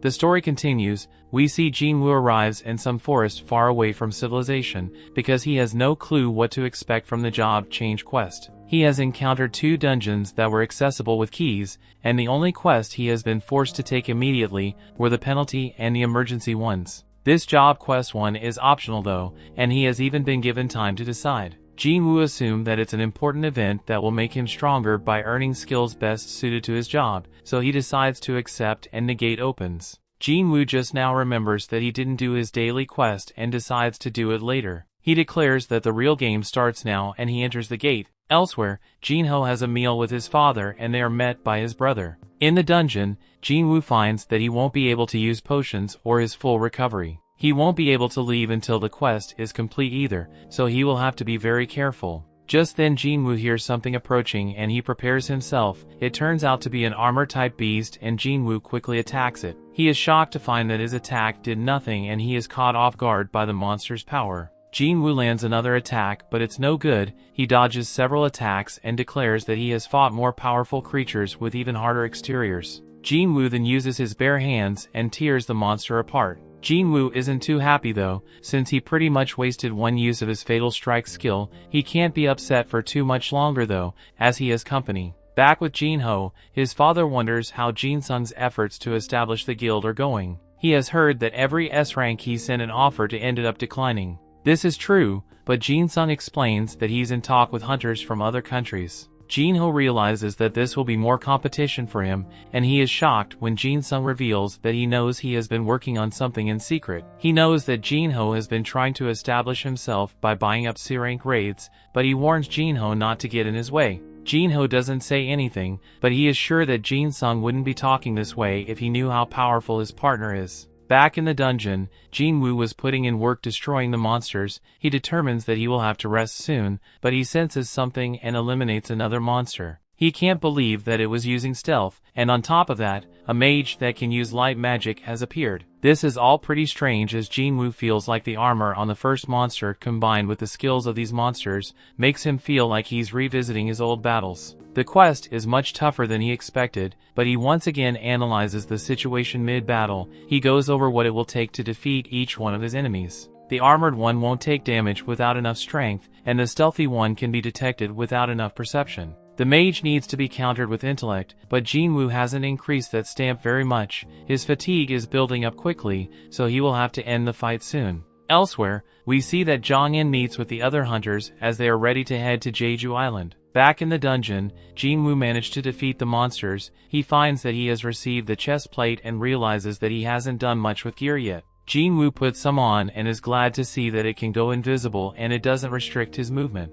Jin-Woo's level has gone up, and he also has plenty of golden items. His fatigue has recovered as well, so he continues through the dungeon. Jin-Woo opens a giant door and a gust of wind that comes out of it gives him the chills, inside of some kind of throne room, and he is shocked by what awaits him. The sound he hears and the presence he feels makes his entire body remember something. This pressure he feels is on the same level of what he felt during the double dungeon. Jin-Woo is in disbelief since all that intensity is coming from one opponent. This enemy is a knight commander named Igris. His name is in red, and Jin-Woo determines that this guy is nothing like any enemy he's ever fought before. Igris intently attacks with intense speed, and Jin-Woo shocked to see that this guy chops through pillars like they are tiny tree branches. This monster quickly overpowers Jin-Woo with his next attack, and Jin-Woo has no chance of keeping up with him. He gets tossed around, and Jin-Woo is in disbelief at how much of an insane monster this guy is. Jin-Woo shows immense speed of his own as he throws a flurry of attacks,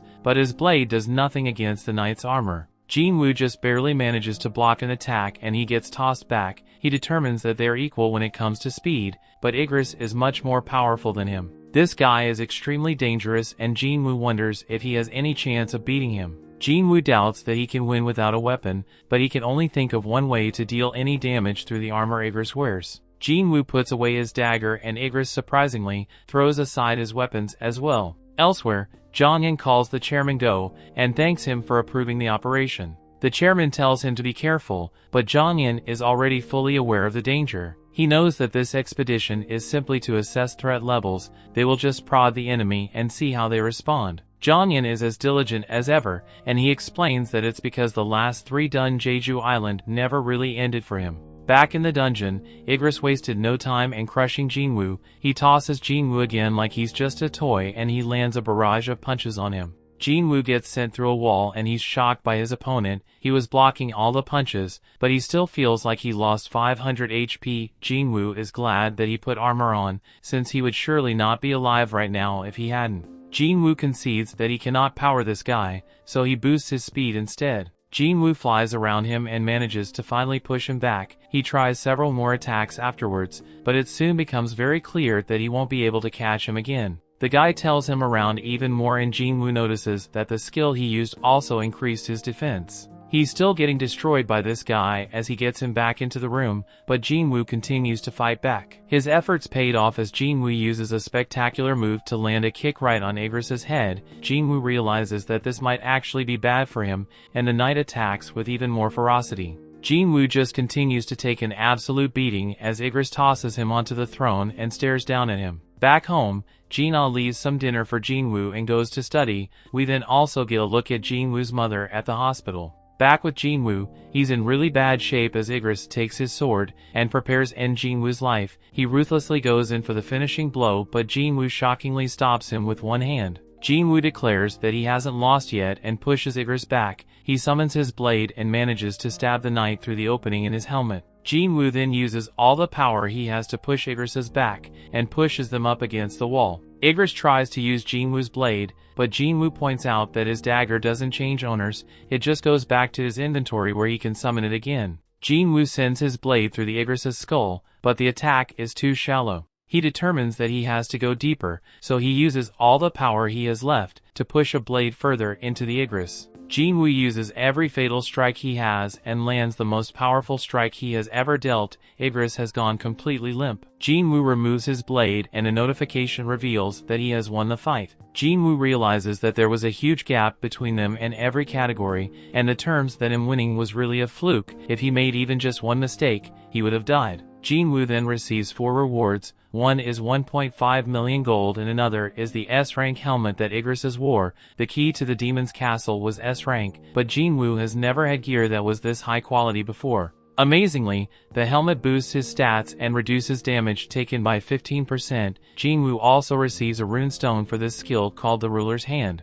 The final reward is an instant teleportation stone. It can't go into his inventory, so he wonders why he would be given one right now. It wouldn't make sense to be given one after clearing the dungeon, so Jin-Woo wonders if the job change quest isn't actually over yet. Just then Jin-Woo was shocked to see several portals open. A notification pops up and reveals that the job change quest actually begins now. Jin-Woo was instructed to survive as long as possible, so he can earn advancement points. These points are required so that he can be assigned to a higher class, but Jin-Woo has no clue what that means. A timer pops up and Jin-Woo realizes that he will be facing infinite waves of enemies. He's glad to see that his opponents aren't as strong as Igris, since he is sure he would have been overwhelmed in mere seconds. Jin-Woo is sure that he can handle these guys, but can't help but point out that there are a whole bunch of them. Jin-Woo's fearless though, and charges right at them. We then watch as the other hunters fly off to Jeju Island. After some time we return to see that Jin-Woo is still fighting, as the gate just keep tossing out more enemies. The real goal of this quest is to last as long as possible, so Jin-Woo uses his stealth skill. He decides to manage his mana so he can buy himself as much time as possible. Jin-Woo's plan is completely ruined though when a mage breaks his stealth. Jin-Woo goes right back to fighting, but things are even worse than before since he won't be able to use stealth or murderous intent anymore. Jin-Woo takes his sword right to the back and he is shocked when he realizes that it's only been 5 minutes. Things are getting far too dangerous, and Jin-Woo determines that he won't be able to continue. He hates to do it, but he decides to teleport out of the dungeon. Before he can know, a monster knocks a stone out of his hand. Jin-Woo is in real trouble now as the huge group of enemies descend on him. The story continues. We see Jin-Woo continues to get thrashed about by the monsters and there is no way out now that he has lost the teleportation stone. The only way he will be able to survive is if he defeats them all, so Jin-Woo gets back to fighting. It's a pretty dire situation though, as the stamina is at its limit and he can't use stealth or murderous intent. Of course, our protagonist never gives up and he's determined to survive. Jin-Woo continues to fight for his life, and he thinks about how he has lived his entire life at the bottom. He could never give up on striving for more, and this moment is no different. Jin-Woo's knuckles are all messed up and his heart begins to race. Just then, the monsters start talking. The voices talk about how Jin-Woo's nickname is the weakest hunter of all mankind, as he gets it several times. The voices mock him for once having to go to the hospital after going through an E-rank gate. Just then the imaginary Mr. Song and Joo-hee appear, and they tell Jin-Woo to stop forcing himself to fight. Jin-Woo's younger self appears after that, and he tells Jin-Woo that he has come a long way already, so that should be good enough. His old self can't even recognize the new Jin-Woo as he is much taller and in much better shape. However, he explains that the changes were only on the surface. Deep down Jin-Woo was still weak and he is about to die again. The old Jin-Woo declares that Jin-Woo will always just be an E-rank hunter, a dreamer who never learned his place in the world. Jin-Woo manages to avoid some attacks, but he can't manage for long, as he gets crushed. Young Jin-Woo tells him that this is what he deserves, since he was so quick to think that he was ready for this kind of fight. These words begin to convince Jin-Woo as he wonders if he really hasn't changed. Just then, a notification reveals that the time is up on his daily quest, and he will have to be penalized for not completing it. Luckily, this means that he will be taken to the penalty area. Jin-Woo now realizes that luck really is a factor in skill, and young Jin-Woo determines that whoever is behind all this doesn't want him to die just yet. He says goodbye and Jin-Woo was taken to the penalty zone. When he arrives, he is grateful that this penalty saved his life. Jin-Woo wonders though if it really was luck or if it was the system keeping him alive. Jin-Woo decides not to overthink it,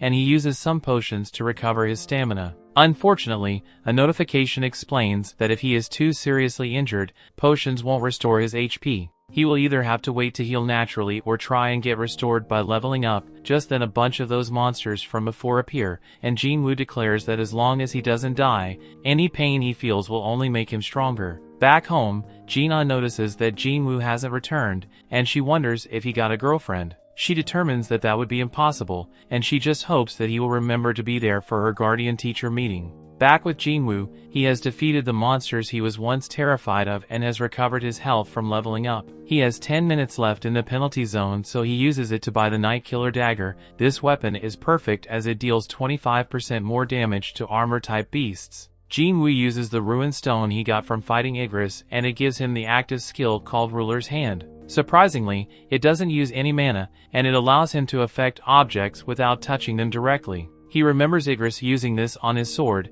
but Jin-Woo tests it and finds that he can't move large objects yet. Time is almost up, so Jin-Woo declares that he will have to rely on a little bit of luck to carry him to the end. Jin-Woo gets teleported back to the dungeon and he gets ready to fight again. Back with the other hunters, they're getting closer to Jeju Island. Jong-in is told that multiple sources of mana have been detected in the water, and Jong-in is shocked by what he sees. In the dungeon, Jin-Woo was very pleased by how his Night Killer dagger's performing. He can't shake a strange feeling he is getting though. He keeps killing the beast, but it doesn't actually feel like he is. That isn't all, as Jin-Woo was concerned about the mages who have been casting spells without actually attacking. Just then Jin-Woo realizes that they are responsible for opening the gates and summoning the knights. He decides to target the mages and finds that defeating one of them makes some of the knights fall apart. Knowing this, he targets the rest of them and takes control of the fight. The mages just do their best to hide behind the knights, but Jin-Woo manages to take out another one, leaving 3 mages left standing.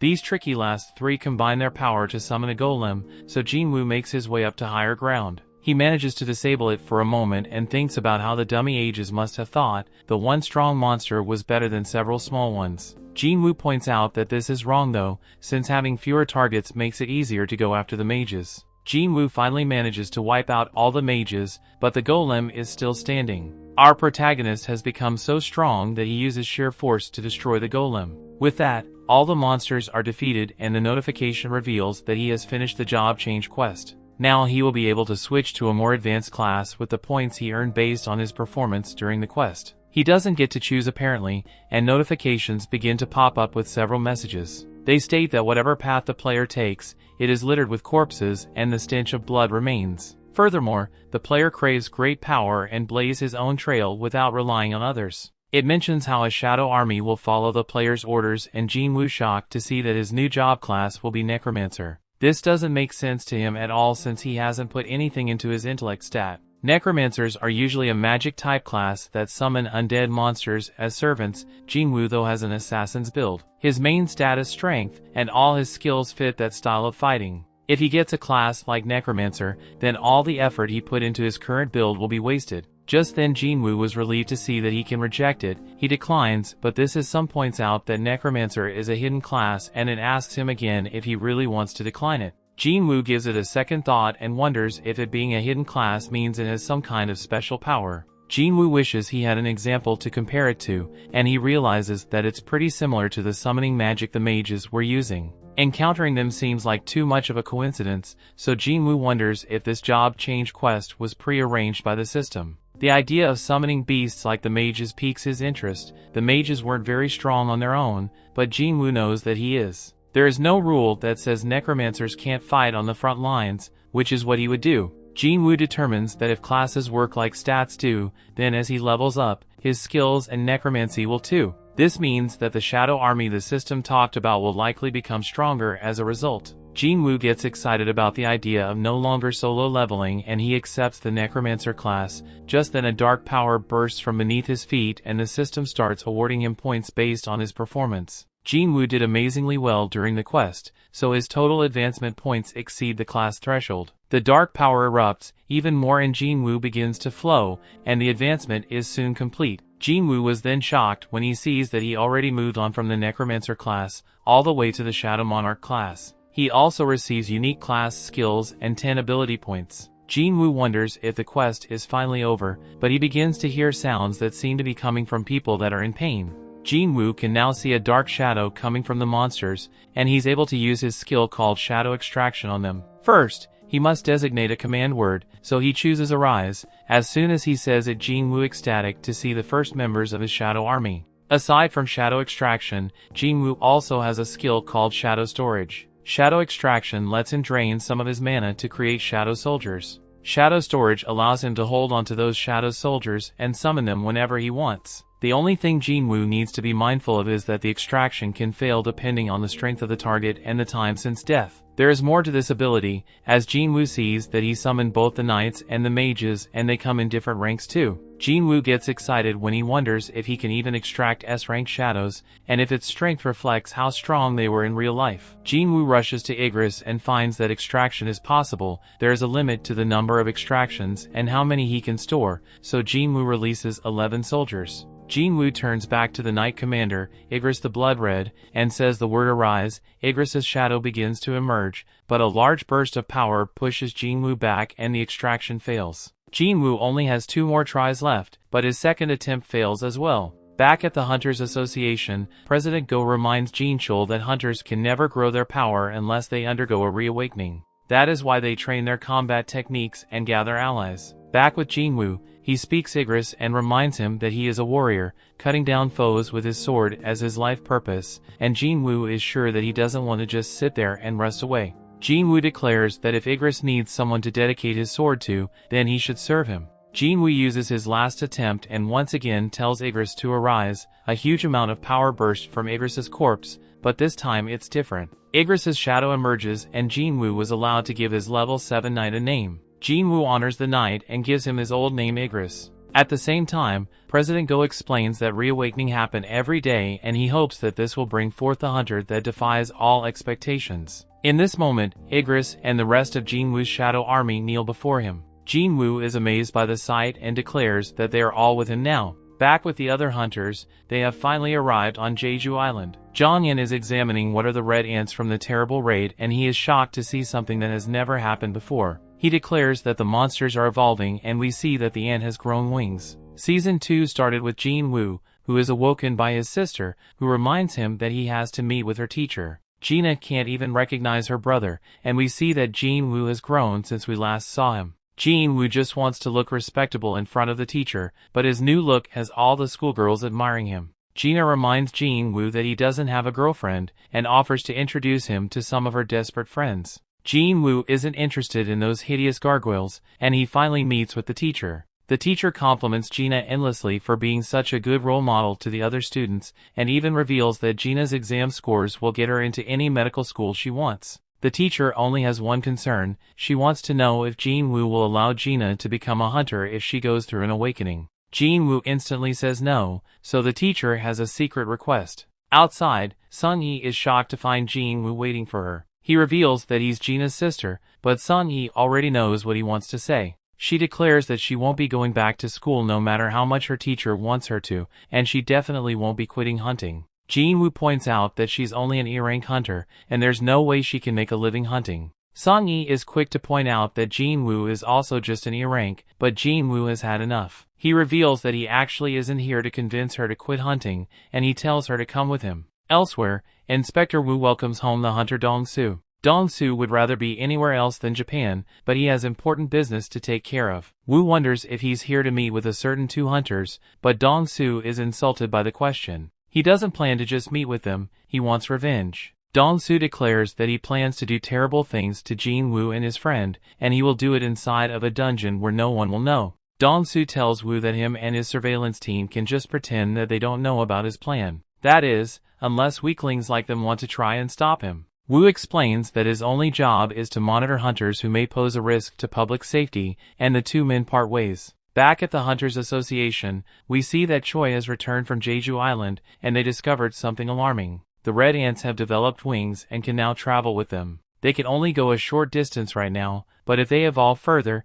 then they might even be able to leave the island. Their infestation could lead to a nationwide disaster, so Chairman Go decides that he will have to look into the matter. Back with Jin-Woo, we see that he has brought Sung-Yi to a dungeon raid that was set up by On. It's actually a training exercise for some young hunters, and On has agreed to let Jin-Woo and Sung-Yi participate. Their conversation is interrupted by the tank of the strike team, who is tired of waiting. His name is Kim Chu and he's an A-rank tank. He is serving as the leader of the strike team for the training mission, but he's upset about having to babysit the E-ranks Jin-Woo and Song Yi. Aside from the A-rank Kim Chu, there will be 5 B ranks on the strike team and 2 C ranks. We then learn that Jin-Woo wanted to show Song Yi how brutal raids can be during the mission. He was hoping it would make her reconsider being a hunter, but he realizes that his plan might not go so well after seeing how many powerful hunters are on the strike team. If they succeed too easily, then it will completely defeat the purpose. Lee knows how strong Jin-Woo really is, so he asks him to limit his participation so the rookies can get a good training session. Everyone heads into the dungeon, but Jin-Woo instantly senses that something is wrong. To everyone's surprise, the dungeon portal changes color and Jin-Woo realizes what this means. He quickly grabs onto Sung Yi and tries to get out of the dungeon. It's a struggle, so Jin-Woo urgently instructs On to contact the primary strike team immediately. Jin-Woo is pulled back into the portal, and we see that Beck is horrified to hear about what's happening. He is told that a C-rank gate has turned red. This should be impossible, so Beck decides that he must go there immediately. In the dungeon, everyone is shocked to see that the gate has disappeared and they're in a strange place. Kim Chu explains that it's all because of the red gate. Jin-Woo reveals that unlike a typical gate, once you step through a red gate, it takes you to a dungeon completely isolated from the outside. No one can leave it until the boss is defeated or a dungeon break occurs. No one can even send help from the outside. That isn't all, as the magic beasts inside red gates are much stronger than normal. Just then an attack comes flying at Sung Yi's head, but we see that someone else collapses. A rookie is stunned and mesmerized as she sees that Jin-Woo just managed to save Sung Yi's life. The attackers turn out to be ice elves and they attack from so far away that the average hunter wouldn't have been able to detect it. Jin-Woo is no normal hunter and he determines that the elves attack the weakest members of the strike team first. That was the guy that just got deleted and Sung Yi. These elves are pretty confident in themselves, but Jin-Woo is furious. Sung Yi asks about their opponent, so Jin-Woo explains that because of the cruel nature of these elves, hunters call them something more befitting of demons. They call them ice slayers. Kim Chu realizes how dangerous this situation is, but he knows that he won't be able to protect everyone himself. Because of this, he decides to form a second group, but Jin-Woo thinks this is strange. Kim Chu frames it as a way to raise their chance of survival, and guarantees that anyone who follows him will make it out alive. However, Jin-Woo knows that he just wants to leave some of them behind. Several members vow to follow Kim Chu, but he rejects one of the other hunters. Kim Chu refuses to accept the C-ranks into his group, and the same goes for Jin-Woo and Sung Yi. He explains that every day they spend in the dungeon, an hour passes on the outside. They might be inside the red gate for several months, so he doesn't want to waste any time looking after dead weight. Oddly, the other girl in the group has to join the lower-ranked hunters. Kim Chu allows her to go with them, but calls her a fool and wonders if she just pities them. However, in reality, this girl realizes that not even Kim Chu was able to notice the arrow attack. Jin-Woo was the only one who sensed it coming, so she quietly wonders if he's not really an E-rank. Jin-Woo just ignores her, but she determines that he must be an A-rank, or even higher. After the two groups part ways, Kim Chu finds the markings left by an ice bear. It's a terrifying sign, and the others realize that they just basically left the E-ranks to die. Those guys are in a terrible situation, but Kim Chu is confused by something else. That one girl is a B rank, and they also have 2 C ranks with them, so Kim Chu can't figure out why he assumed that the E rank Jin-Woo was their leader. Just then their group is confronted by several bears, and Kim Chu instantly shows his value as a tank. A bear gets destroyed trying to attack him, and Kim Chu quickly ends its life. The battle isn't over however, as several bears remain. Back with the other group, the girl named Park points out that there are claw marks all around them. They are clearly in bear territory, so she thinks that they should go back, but Jin-Woo says that's exactly why they must keep going forward. If they really are in bear territory, it means that they will only have to worry about bears. That is much better than dealing with intelligent enemies like the ice elves. Park is amazed that Jin-Woo was able to think so far ahead and apologizes to him. Jin-Woo retrieves a coat for her and everyone is stunned to see that he just used summoning magic. This is because even high-ranked hunters have trouble storing more than 2 or 3 low-level items. Jin-Woo gets coats for them all and Sung Yi wonders just who Jin-Woo really is. Jin-Woo doesn't reveal his true power and simply says that it's his fault for bringing her here. The least he can do is keep her safe and all he asks is that she not asks him any questions about what he really is. Jin-Woo will do what he must to keep everyone alive, but he tells the others not to ask any questions either about what they see. Just then everyone is horrified as the bear approaches them, but Jin-Woo tells everyone to remain calm. He then calmly changes his title to the Wolf Assassin. Outside, Beck arrives to find that the Red Gate is completely sealed. He doesn't believe that the hunters have much of a chance to survive, and says that it will all depend on Kim Chu. Just then, On reveals that there's someone else that might prove to be an important factor. He says that the hunter's name is Jin-Woo and it's someone that caught his eye recently. Beck is not impressed when On reveals that Jin-Woo is just an E-rank, but On believes that Jin-Woo may have reawakened. Unfortunately, he can't prove this as it's not confirmed. Just then, Dong-soo arrives, and Beck is not pleased to see him at all. This is not Dong-soo's jurisdiction, as he's supposed to be in America right now, but Dong-soo has a question of his own. He wants to know why an E-rank is in the gate of the White Tiger Guild. Beck is shocked when he realizes that he's after Jin-Woo,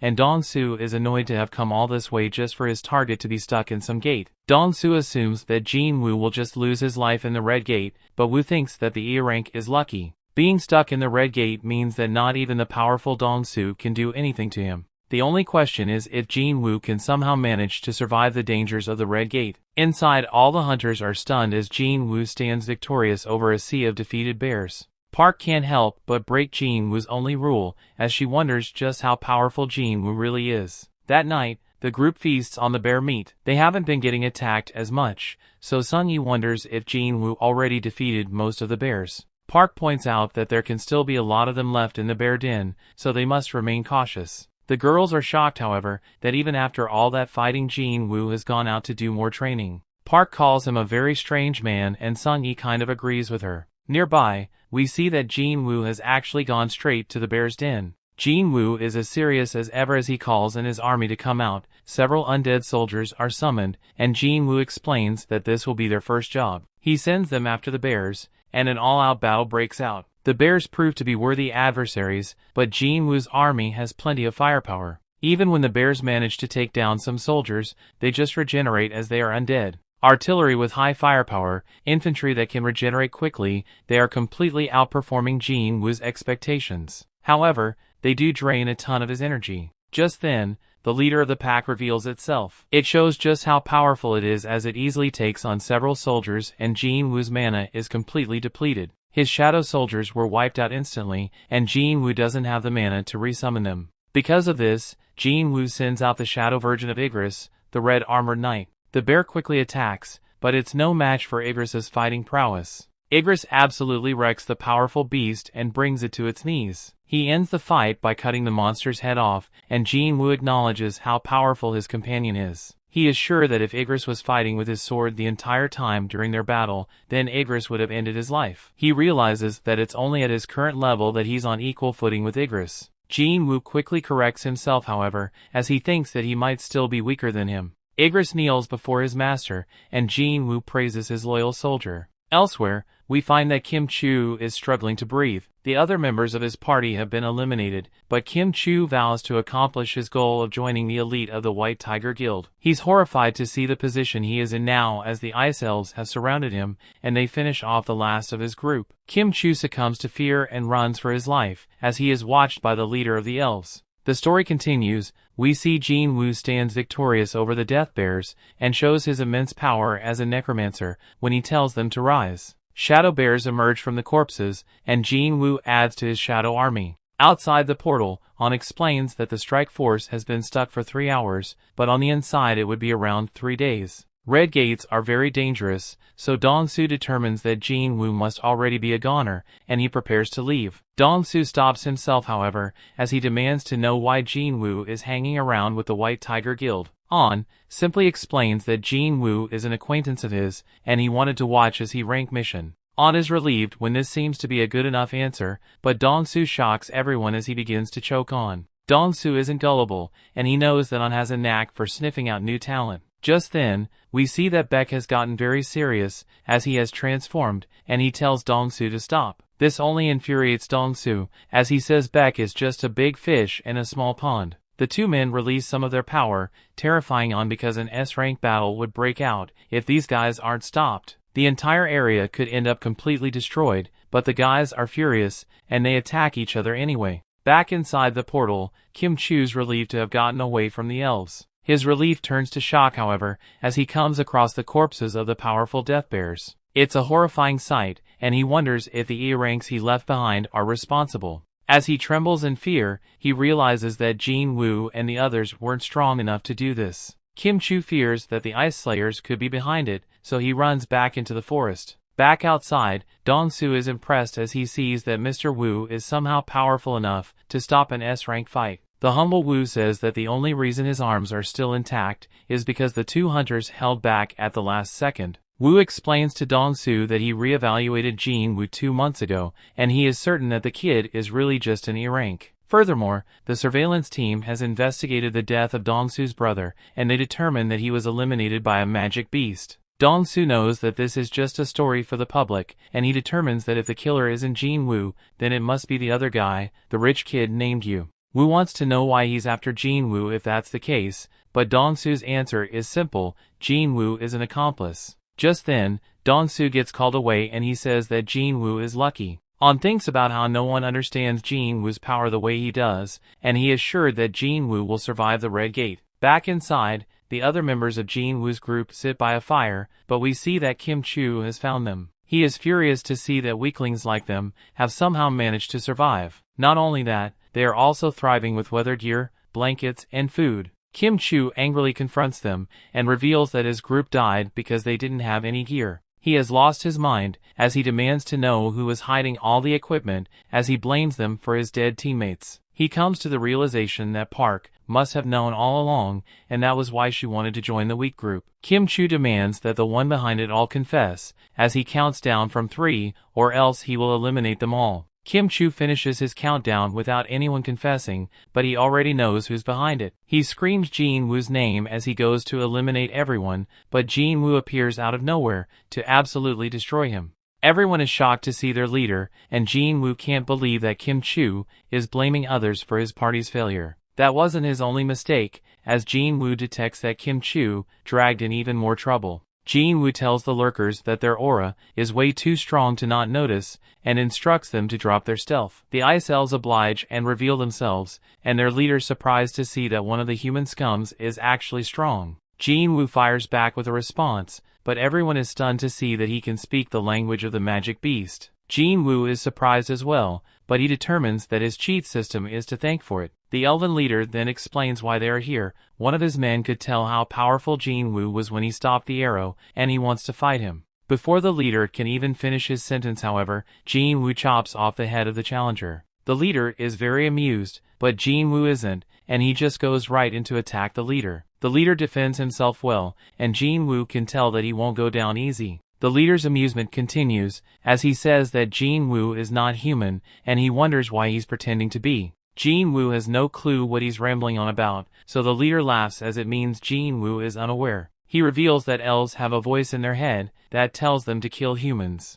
However, they don't hear it when it comes to Jin-Woo. This makes Jin-Woo wonder if this is similar to his system directives. The voice not directing them against him could stem from Jin-Woo being the player. The leader reveals that he would rather handle things in a sensible way, and he encourages Jin-Woo to just hand over the humans. Jin-Woo wants to know why they are fighting humans in the first place, but something strange happens as the leader begins to answer. His body glitches for a moment, and he just repeats what he said a second ago. Jin-Woo refuses, so the leader wonders if he really intends to make them his enemy. He reminds Jin-Woo that they outnumber him by a lot, but our boy Jin-Woo wonders why he is so sure about that. Jin-Woo summons his army, and the others question how this can even be possible. The confident elven leader thinks it's just a waste of time, but Jin-Woo isn't interested in his words. He wants a fight, and the leader obliges. The two sides clash in a bloody battle, and the others try to run away. Some archers set their eyes on them, but Jin-Woo shows his incredible fighting prowess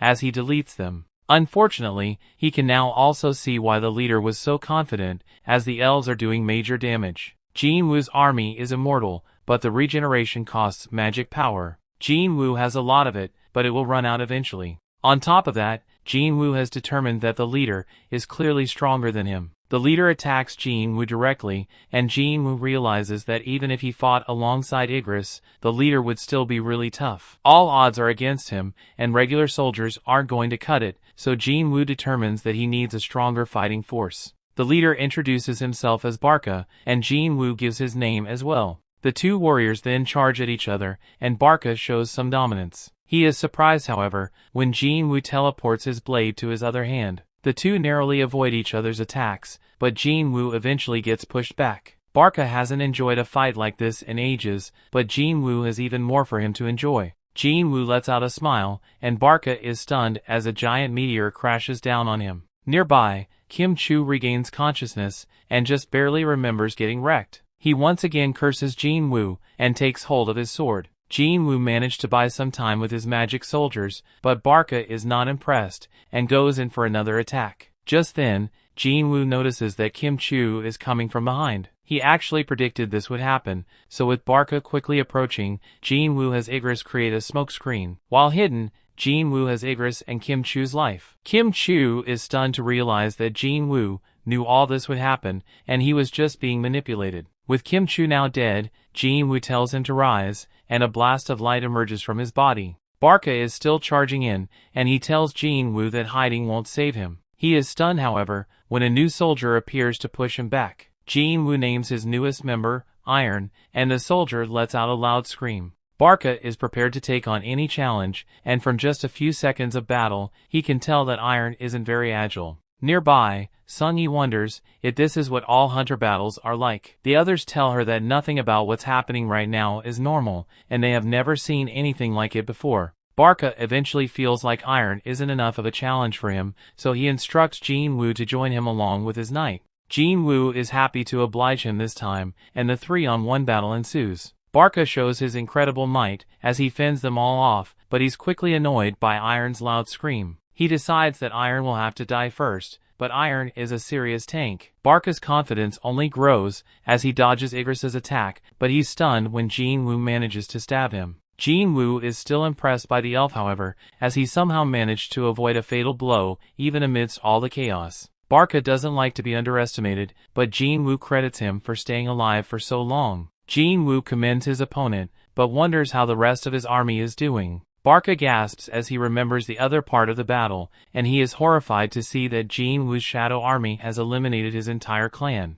Barca isn't too worried, however, as he knows that the army will fall after he takes out Jin-Woo. Just then, Barca dodges Jin-Woo's attack as he throws his dagger, and Barca mocks him. He calls Jin-Woo a fool for simply throwing his weapon away, but he doesn't know the first thing about our boy. Jin-Woo uses his absolute control of his weapon to call it back, and Barca just barely manages to block it. His weapon is destroyed in the process, however, so Jin-Woo sends Iron to take hold of the leader. With him unable to move, Jin-Woo has his magic soldiers unleash an insanely powerful fire attack. The battle isn't over, however, as Barca cuts through Iron. He vows to eliminate all the humans, but Jin-Woo is right there to silence him. Jin-Woo says that the battle is over, but Barca insists that it will only end when he says it does. Unfortunately, this isn't true, as Iron regenerates and absolutely crushes him. Jin-Woo reiterates that it's over, and we see that Barca is long gone. Just then, the ground begins to shake, but it's only because Iron's making sure that their job is done. Jin-Woo reminds his new soldier that he must show restraint, and he hopes that this doesn't become a problem. The others are glad to hear that it's all over, and they are shocked when Jin-Woo calmly tells them that it's time to leave. They're all relieved, but Jin-Woo has one more thing to do, as he looks at Barca's lifeless body. Outside, Han says that Beak can return home now.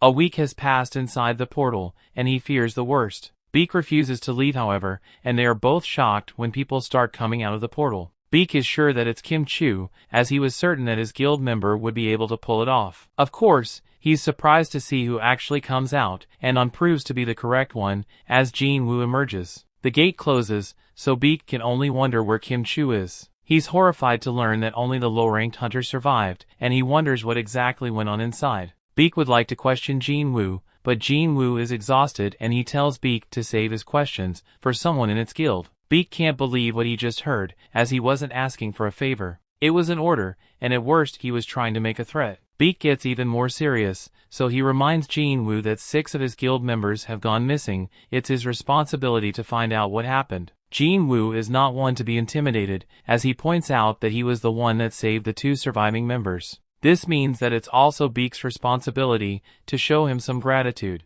Tensions rise, But Beak calms down as he realizes that Jin-Woo is right. He apologizes and Jin-Woo takes Song-yi home. Beak asks Park who exactly that guy was, and wonders why he was so angry. Park reveals that it was actually only after beating the boss that his mood changed. On insists that it must be exhaustion, as Jin-Woo is normally a nice guy. Beak has taken an interest in Jin-Woo, of course, and he instructs On to make sure he is brought to their guild, no matter what it takes. Later, Jin-Woo drops off Song-yi. She thanks him for everything, and looks forward to the next time they meet. As he leaves, Jin-Woo realizes that it hasn't even been an entire day since they were trapped. He's disappointed as he only earned 1 dagger for all his trouble, and determines that Barca must have been just too high of a level. A look back at what happened shows that Jin-Woo tried to make an immortal soldier out of the elven leader. He was given 3 tries, but Jin-Woo wasn't able to extract him. Jin-Woo at least got iron out of this situation, but that was the 3rd time already that he has had to take human lives. The next day, Yu meets with Jin-Woo, but Jin-Woo can't believe what he's wearing. They are headed to a mission, but Jin-Woo tells them that they need to pick someone up. This ends up being Song-yi, and Yu is shocked to see how informal they are being with each other. Jin-Woo wonders if she managed to get any sleep, but this gives Yu the wrong idea. Worried about Jin-Woo, Yu reminds him that Song-yi is underage. Of course Jin-Woo isn't doing what he thinks, so he's casual about it, but Yu once again gets the wrong idea.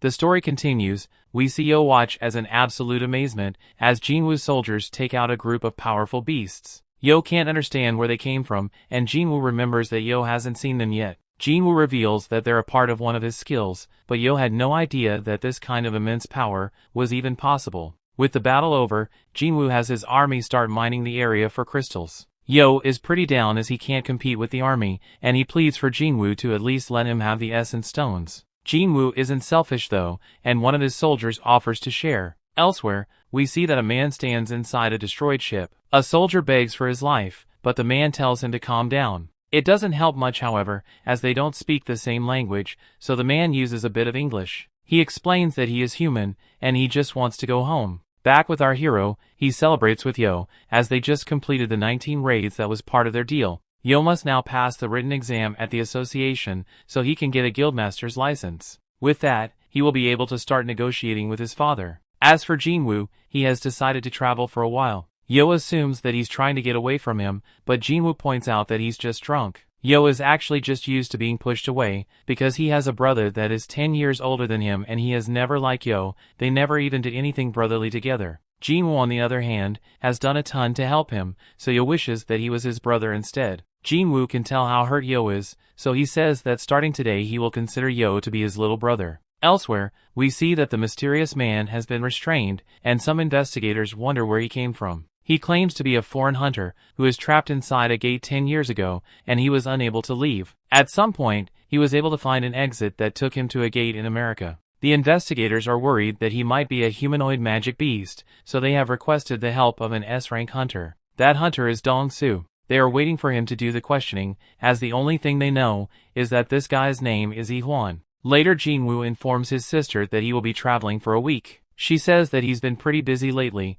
and she wonders who he will be going with. Jin-Woo is annoyed by the question, and simply says that he will be going with a friend. Jin-Woo then returns to the entrance of the demon castle. He was only level 20 when he barely survived his fight against Cerberus. Jin-Woo's level has increased by 3 times that amount, so this challenge should be easier for him now. Jin-Woo uses the key obtained from his system and makes his way inside while thinking about the quest objectives. Demons roam the castle, and he must gather their souls. Jin-Woo is shocked however, when the quest reveals that he must collect 10,000 demon souls, and he can't believe that there are even that many inside. Jin-Woo hasn't lost sight of his real objective however, and that is to get the ingredients for the elixir of life. He doesn't care how many thousands of demons there are, he will stop at nothing to complete this quest. Elsewhere, Yo tells his father that he wants to take over the guild. He is well aware of the fact that his brother is planning to do the same, but Yo doesn't agree with what he's going to do. Yo is sure that his brother will bring in someone from the outside to run the guild, but he thinks it's too risky for the company. His father, however, is more concerned about who he has become friends with. He's talking about the hunter Jin-Woo. Jin-Woo was present for 3 very mysterious and controversial events: the double dungeon, the raid Han's team was wiped out in, and the incident where a surveillance team hunter murdered a group of convicts. Jin-Woo was not only present, he somehow managed to survive these 3 very dangerous events. Now he was present in the 19 raids Yo cleared, so he could become a master hunter. Han has also heard that Jin-Woo was involved in the Red Gate incident, and he led the survivors to safety. It's clear that Yo was only able to get his guild master license because of Jin-Woo, and Han is insulted that his son would use such backhanded tactics to get control of the guild. Yo admits to going about it the wrong way, but he believes that he knows what's best for the guild. Just then, Han shockingly agrees to do things Yo's way, but only on one condition. He has heard that the White Tigers Guild is planning to scout Jin-Woo ever since the Red Gate incident. Jin-Woo is clearly someone of interest, so Han wants him with their guild instead. He wonders if Yo can arrange this, and Yo promises that he can. Back with Jin-Woo, he finds that he cannot extract the demons to add to his army, but he can't understand why. He has taken out a whole bunch of them, but it seems like it might have just been a waste of time. Just then Jin-Woo receives an entry permit for the next floor. A light shows him the way, and Jin-Woo still can't believe how huge this dungeon is. It's an entire city inside of one building, and all the walking is becoming a pain. Thankfully, he doesn't have to walk as he summons the bear leader to travel on. Unfortunately, there's a bunch of demons in the way, but this proves to be no problem for Jin-Woo's powerful beast. The bear plows right through the sea of demons, so Jin-Woo decides to call him Tank. Elsewhere, some girls are amazed as they admire Cha-Hae. Cha-Hae then thinks back to when she spoke with Choi. Choi has decided to keep the reports of the flying ants confidential, but Cha-Hae thinks they should publicize it. Choi explained that it would only cause a panic, and they just need to focus on making their organization stronger. They are the largest domestic guild, and getting stronger is the best way for them to expand.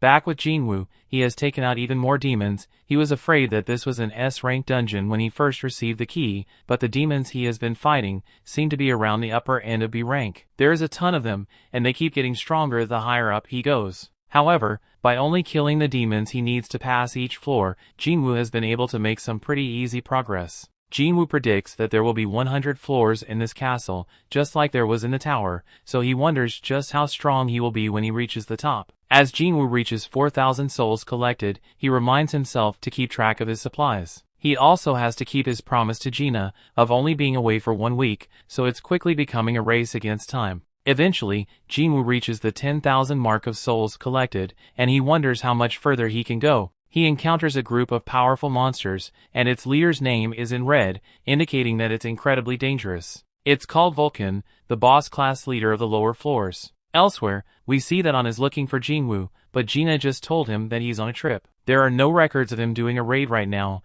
and no signs of him leaving the country. The last trace the association has of him is smack in the middle of the city, but they can only wonder where he is. In the dungeon, Jin-Woo says that he will take on the big boss, and he tells his army to wipe out the others. His army then springs into action, and starts taking out the demons. Now that Jin-Woo has more points in his intellect ability, he's able to summon more soldiers, and have more magical power to maintain them. Thanks to that, battling has become much easier. Jin-Woo then stares at the boss-class demon, and wonders if the big guy is ever going to get up. He casually assumes that it's not going to move, but he is stunned when it shows incredible speed to attack him. Jin-Woo shows insane speed himself, as he dodges and he furiously lands a counterattack. This sends the giant boss flying, and Jin-Woo even surprises himself. All he did was punch the thing, so he wonders if he overleveled his strength. Vulcan isn't done however, and he lets out a loud scream. It seemingly goes into another mode, and this reminds Jin-Woo of what happened with Cerberus. The beast's attack is coming quickly, so Jin-Woo calls out to Iron, and Iron sends him a shield. Jin-Woo blocks the attack just in time, but the giant throws out a barrage of attacks. The flurry of punches isn't slowing down, and Jin-Woo can only wonder how something so big can move so fast. Jin-Woo eventually finds an opening, and makes his way to the back of the beast, but he is shocked to find that it can anticipate his moves. This opponent is an absolute monster, and the only part of him that looks vulnerable are his beady little eyes. Jin-Woo starts running, and thinks about how he must keep it from being able to zip around. He comes up with a plan when he finds the perfect building to use, and he runs up it. Jin-Woo pities the beast for being too focused on him, as it crashes straight into the building. With it unable to move, Jin-Woo summons his weapon, and cuts right through the Vulcan's neck. The Lord of the Lower Floor is defeated, and Jin-Woo receives the item called World Tree Fragment. Elsewhere, Yi-Hwan is questioned by Dong-Su. Dong-Su has heard that Yi-Hwan is a magic beast who can talk, but Yi-Hwan denies it. He agrees to do any kind of testing they want, including DNA,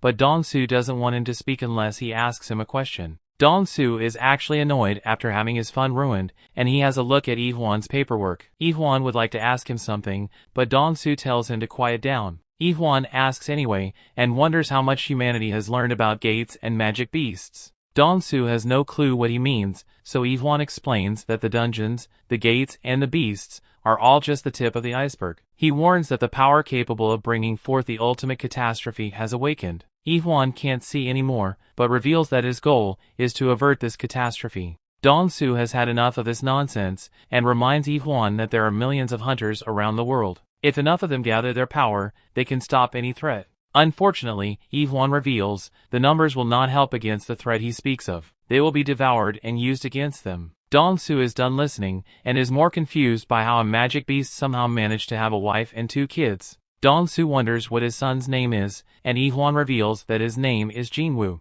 Dong-soo takes great delight in hearing this, and tells Ip-1 that his son is dead. Dong-soo won't be answering any of his questions, and he simply tells Ip-1 that he can ask his questions to his son when they meet in the next world. Dong-soo unleashes some of his power while making this threat, but Ip-1 gets a murderous look in his eyes. Back in the dungeon, Jin-Woo's army is tearing through another group of demons. Jin-Woo admits to the leader that things are getting pretty one-sided, and he wonders if the demon is shocked by how tough his shadow soldiers are. It's now clear to Jin-Woo that even the undead can feel fear, and he slices the leader's head off. A notification reveals that he just defeated Métis, the Guider of Souls, and Jin-Woo has leveled up even more. Back outside, we see that a major disaster has destroyed part of the city. An investigator has heard that fights between S ranks could change the shape of the landscape, laying waste to everything in sight. He considers everyone to be fortunate, however, that this fight was limited to just this area, as it could have been much worse. The entire thing happened so fast, and it was almost instantaneous. He could only watch the aftermath,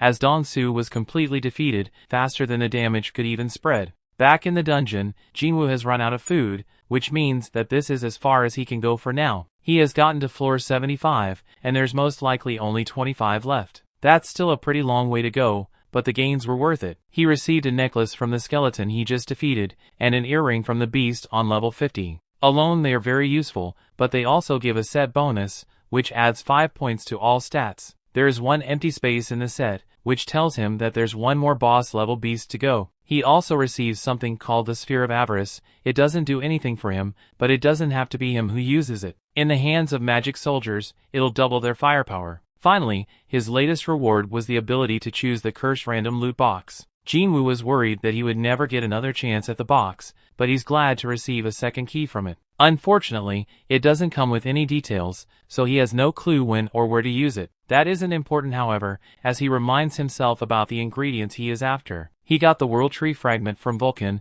and Spring Water from Echo Forest by beating Métis. That's 2 of the 3 ingredients he needs for the Elixir of Life. There's just one more left before he can help his dying mother. Jin-Woo vows that the next time he comes back here, he will finish the job. The story continues. We see Jin-Woo exits the instance dungeon, and he thinks that he just needs the purified Demon King's blood now. He knows that he has to be fully. Yo tells him what happened, and the scene shifts to the Hunter Association, where a famous actor, Lee Min-sung, has awakened as a hunter, and the media has gathered around to cover this news. Min-sung thinks that he is the star of the day, and he feels great about this. That brings the episode to an end. Thanks for watching. Want next part? Subscribe the channel and turn on notification bell.